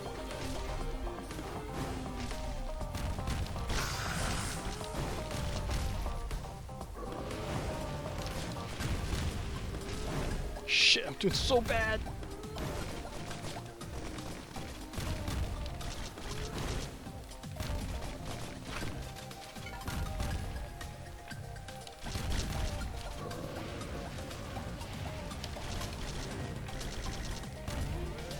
Wait, does that not damage me? Oh, yeah, it damages me.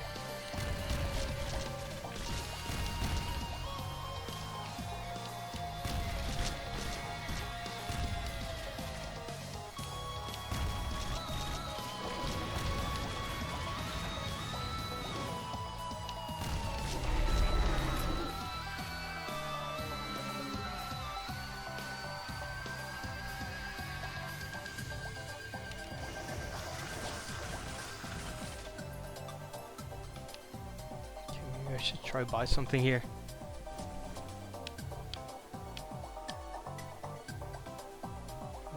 Mushroom, you say?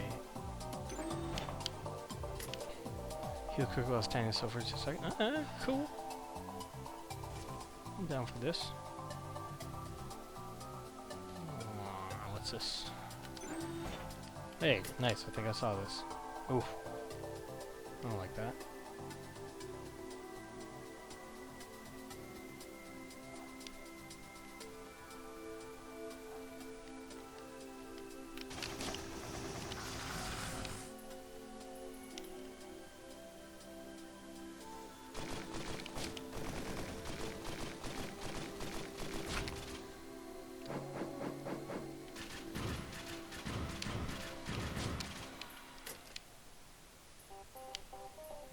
That's I have a lot of freaking heals.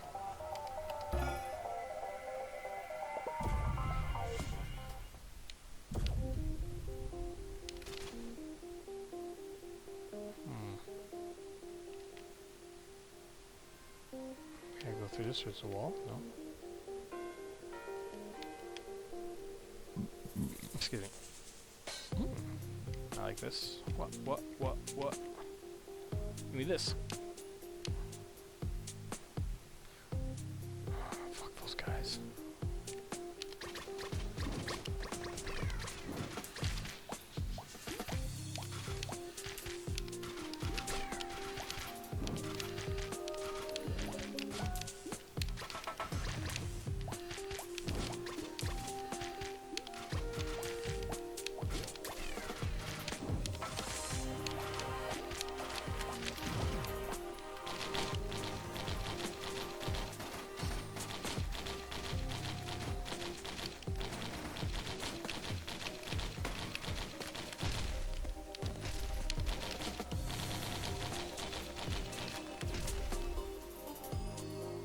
shit, I'm gonna lose so much health. Oh, that's not good. Let's have my little drone with me.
Come on, you loser.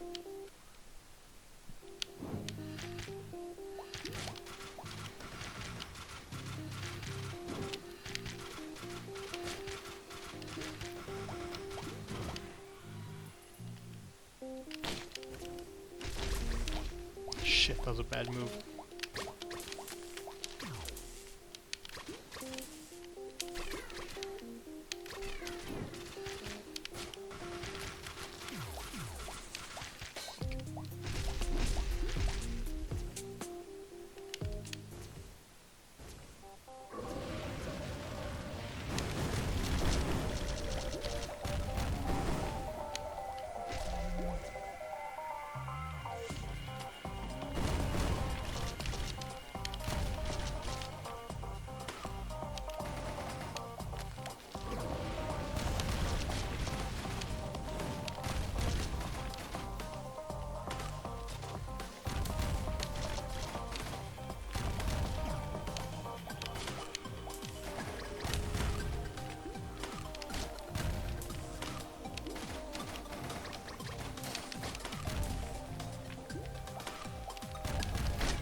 Shit.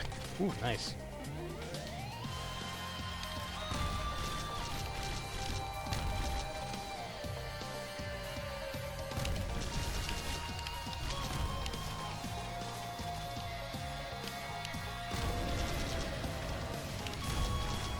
What? Okay, yeah, this thing is OP. This healing drone.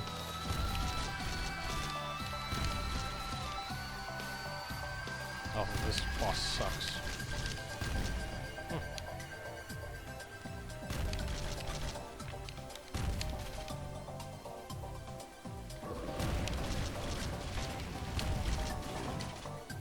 How do the remaining enemies keep going up and... Oh, he's considered multiple enemies.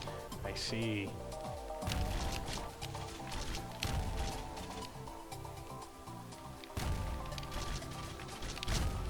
Phew, that was bad, an idea.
What's this?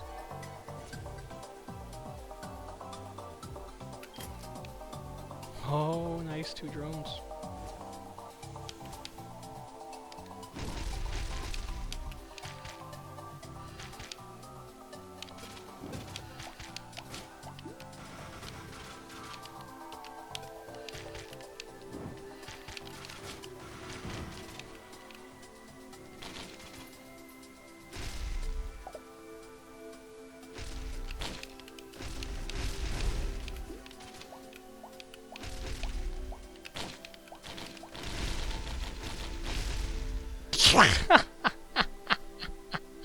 Whoops. I just kind of want to...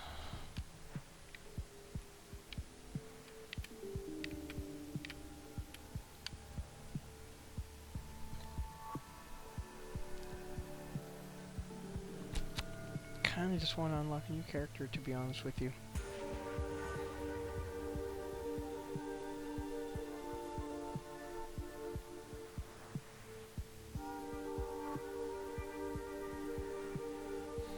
Yeah, I realize Risky Rain is not that fun to watch.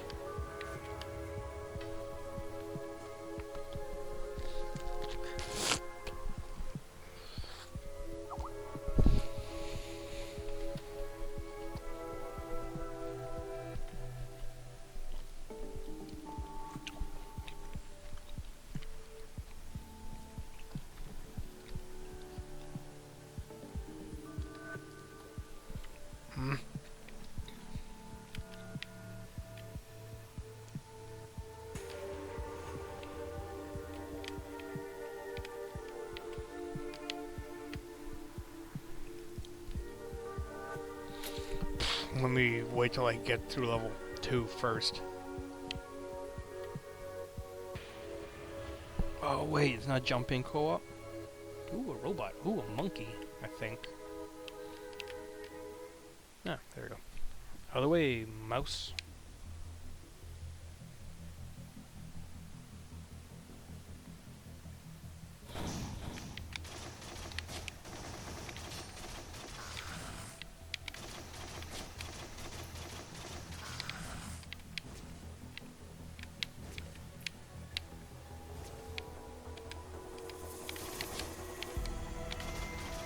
Man, I had such a great roll.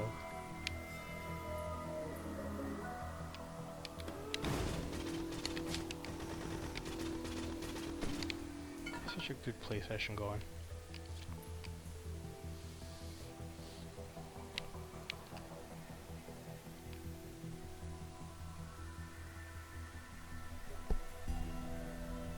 There we go.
Cool.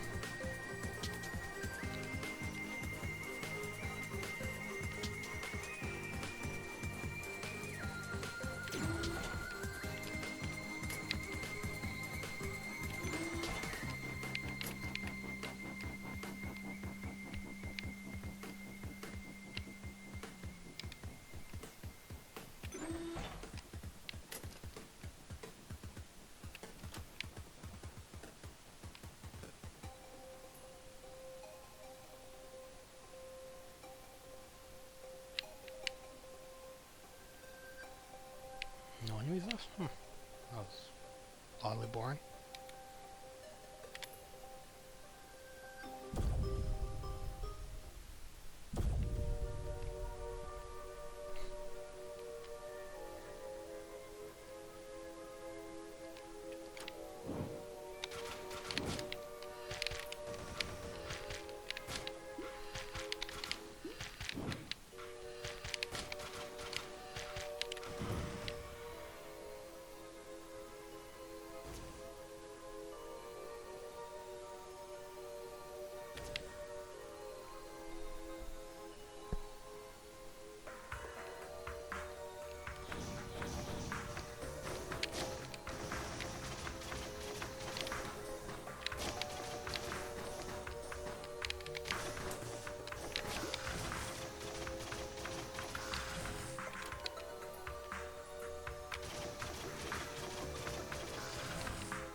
What is that?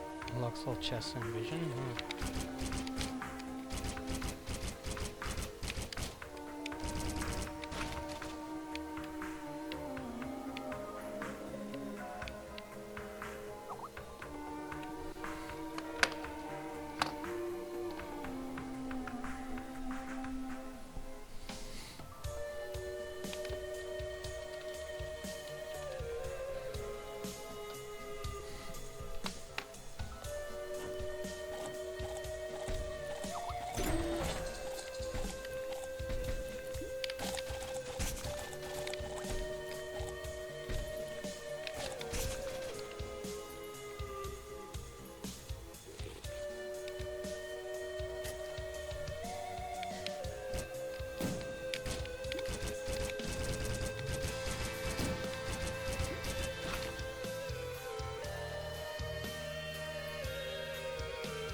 Ooh, a purse.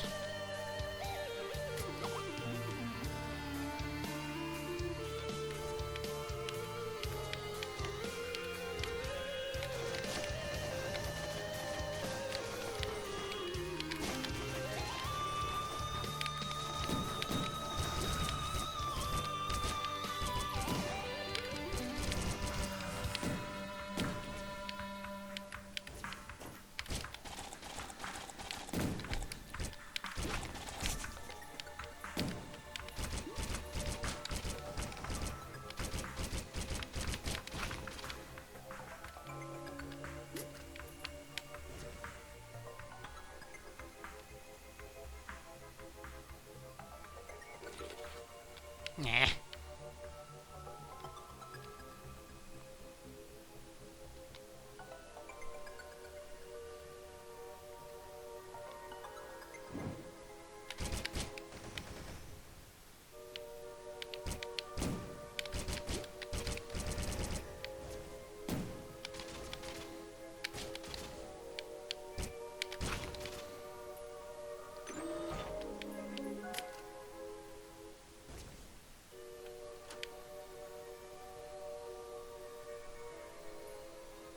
Oof.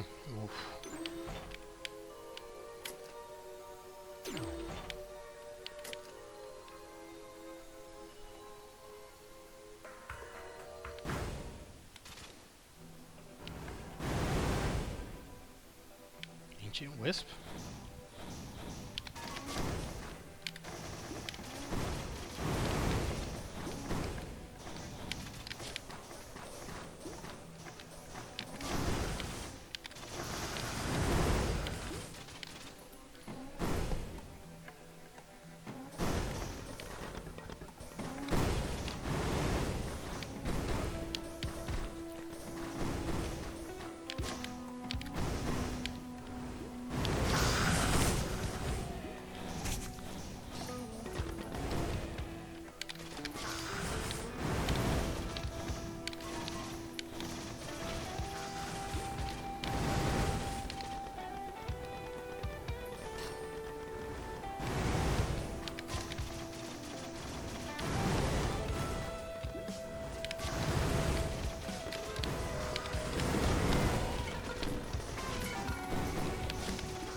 I need to go.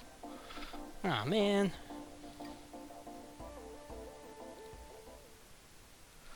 Alright, everyone. I gotta get running.